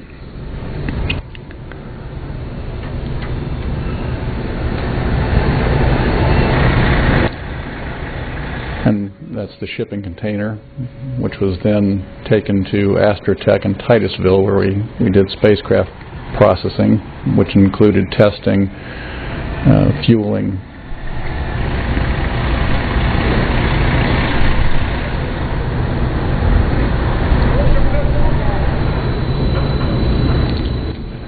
As you can see, it's very delicate operations to unpack the spacecraft and mount it on the test fixture.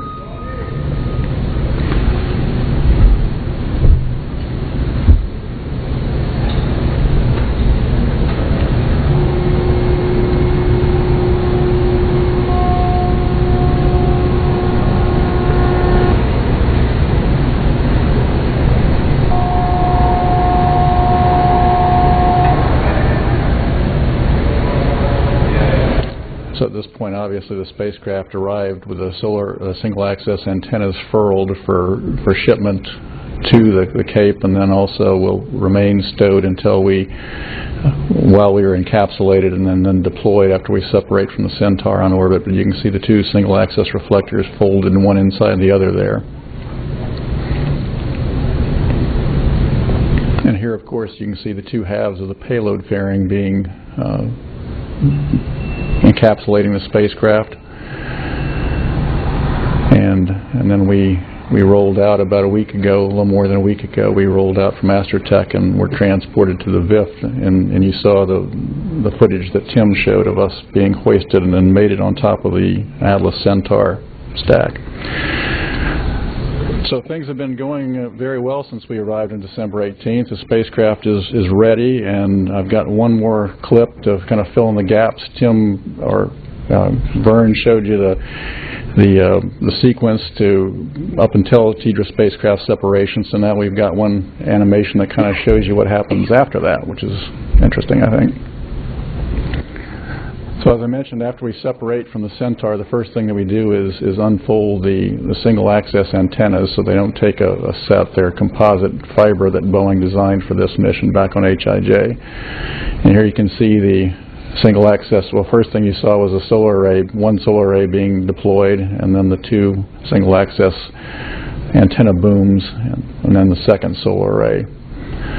And following that, right now what you see is the forward Omni being deployed, and then the last deployment that you're seeing is the Space Ground Link antenna, which is the antenna that points at White Sands, New Mexico, where our ground station is. The two large single-access antennas are the high bandwidth channels that we have to user spacecraft, such as a space station, space telescope, and those are gimbaled and they track the users to allow for the high bandwidth data connection that we provide. So, that said, we're excited to go Wednesday. We're ready, and following our successful launch, we've got about a 10-day transfer orbit until we get to geosynchronous altitude. During that time, we're controlled out of the Boeing Mission Control Center in El Segundo. Following deployments, we hand over to the TDRS ground station in White Sands, New Mexico, and from there we do about 3 months of on-orbit test and calibration. Following on-orbit test and calibration, there will be an on-orbit acceptance review, and then the spacecraft will be drifted to its operational location.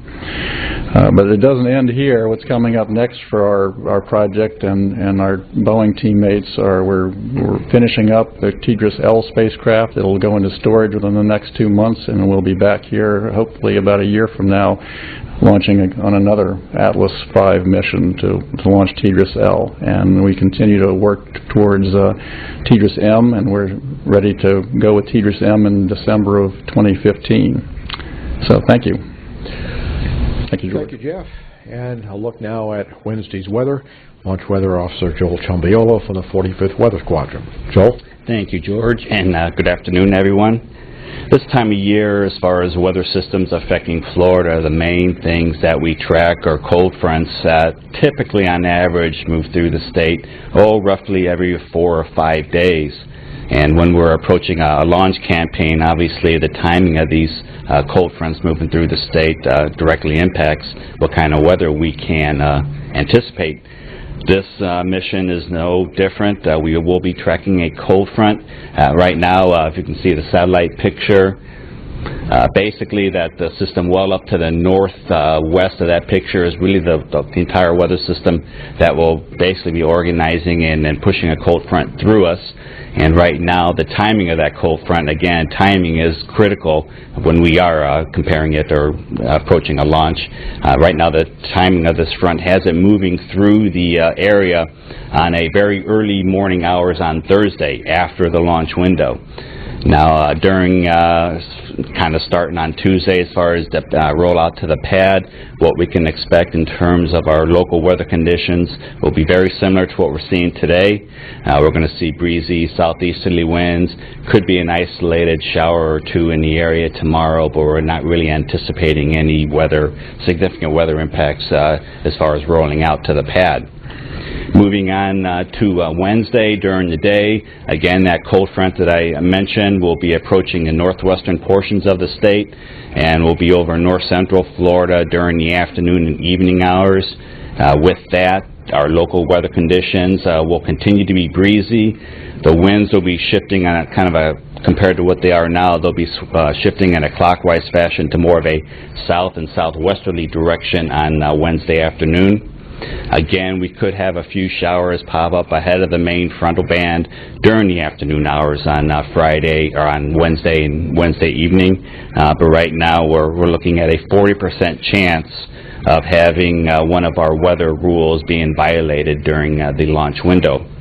Again, we're not anticipating the frontal passage until after the launch window, until after midnight, early morning hours on Thursday. And again, we'll be tracking all the weather out ahead of that front. So to be a little bit more specific in terms of weather conditions during the launch window, again, we're going to have a couple scattered or a couple cloud decks, a low scattered deck at around 3,000 feet and a more broken overcast type deck at around 26,000 feet. The visibility should be good. The winds will be breezy. In fact, it'll be windy on Wednesday. The wind direction will be 190 degrees, which is just slightly southwest of due south, or slightly west of due south. And right now the forecast is for 24 knots with gusts up to 28 knots during the launch window. For your information, the launch wind constraint based on that wind direction is 33 knots. There will be some isolated showers in the area. Again, we could have some showers pop up ahead of the main frontal boundary, which again is not expected until after the launch window. The temperature during the window will be around 70 degrees. And again, as I mentioned, we're looking at a 40% chance of having one of our weather rules being violated. The two main rules we'll be going to watching is the cumulus cloud rule and the disturbed weather rule. Those are the two natural and trigger lightning constraints that we'll be watching. And also in terms of ground winds. Again, it will be windy that day, but based on the direction, we're not anticipating a ground wind violation. Again, the front moves through after the launch window, and if we do need to go into a 24-hour slip into Thursday evening, the front, again, will be well to our south. The main issue on the next day will be the winds. It'll still be windy, but the key there is that the wind direction will be more out of the north and northwest. Now, from that direction, the wind constraint is only 25 knots, and because of that, and we could have some lingering post-frontal thick clouds in the area, but the main issue for the next day, if that were to be needed, would be the ground winds. There's a 60% chance that we would have a ground wind violation for the 24-hour slip, as our forecast for the winds that day will be 20, gusting up to 25 knots with a wind direction of 350 degrees. And again, the wind constraint for that day is 25 knots, so there is going to be that threat. And it will be cooler the next day, hence the cold front move through. It'll be in the low to mid-60s. So with that, again in summary, we're going to be tracking a cold front. Hopefully things will go as scheduled and we'll be able to beat the front through. But again, that's the thing that we're going to be tracking throughout the day on Wednesday into Wednesday night. Thank you. George? Thanks, Joel. And we're ready now to take questions. Please give your name and affiliation when the microphone gets to you. And we'll start here in the front with Marcia. Marcia Dunn, Associated Press. A couple of questions for Mr. Gramling. Are you going to be putting this newest TDRS into service? Will it be a spare? What are your near-term plans for it once it's in its proper orbit and checked out? I believe the near-term plan is to drift it to 171 West, where it will be put into service for some period of time and tested with users for a little while longer. And after that, I think we'll be reevaluated at some point, and whether it stays in service or it goes into storage as a backup. When will that be? When will it be going into service? How many months after launch? Or we complete our on-orbit test program about 3 months after launch, and then we would begin operations to drift it to, like I said, 171 West, where we would put it into service for some period of time to test with users. I imagine within 2 or 3 months after that, a decision would be made about whether it stays in service or it goes into storage. Right, and I saw in the press kit that the TDRS K&L plus the White Sands modifications cost about $715 million. Could you sort of break that down to the specific satellite, if possible? So for TDRS K, the portion of that is about 350 to 400 million. That doesn't include launch vehicles, but it depends on how we break out the non-recurring cost and spread it between TDRS K and L, and how we account for project office costs. But it would be somewhere in the 350 to 400 million range. Rocket, or it does? I'm sorry? The rocket cost, I'm sorry. That doesn't include does not. launch All right, vehicle thank cost. you. Thanks. Additional questions? Over here, Bill? I know this is Bill Harwood, CBS News. I know this is probably spelled out in the press kit, obviously, but again, a TDRS question. I remember when the first one went up way back when, aboard Challenger, I guess, and then you've had this series since then. Is there a way to, in lay terms, to talk about the capability of this vehicle versus the originals, or are they pretty much roughly the same now compared to then? Sure. So you're right. We launched the first TDRS back in 1983, and the first 7 were launched on the space shuttle. The last space shuttle launch was 1995. That was F7. So that version of the TDRS, if you will, was fairly similar to what we're flying today. We had the the 2 single-access antennas that had S-band and KU band, and then we had the S-band multiple-access phased array. When we got to the HIJ series in 1995 was when we awarded the contract.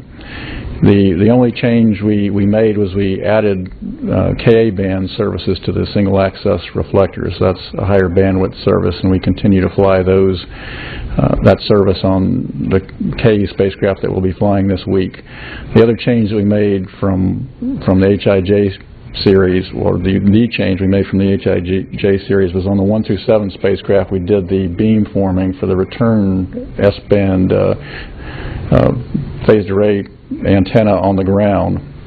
On HIJ, we departed from that architecture and we did the beam forming on the spacecraft. Well, there have been novel uses of the system that have evolved over time, and one of those novel services was a demand access service. And it turns out to do the demand access service, we need to form the beam on the ground. So for the KLM series, we've reverted back to ground-based beam forming for the S-band multiple access return system. You're welcome. Any other questions here? I think we have one on the line from Marianne Kramer from Space News. Go ahead.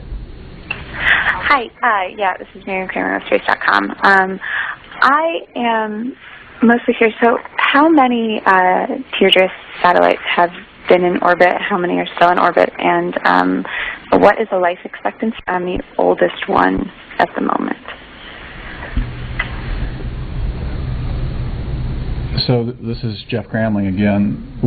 Like I said, we launched the first one in 1983. The design life of the first TDRS spacecraft, and those were TRW spacecraft, now Northrop Grumman.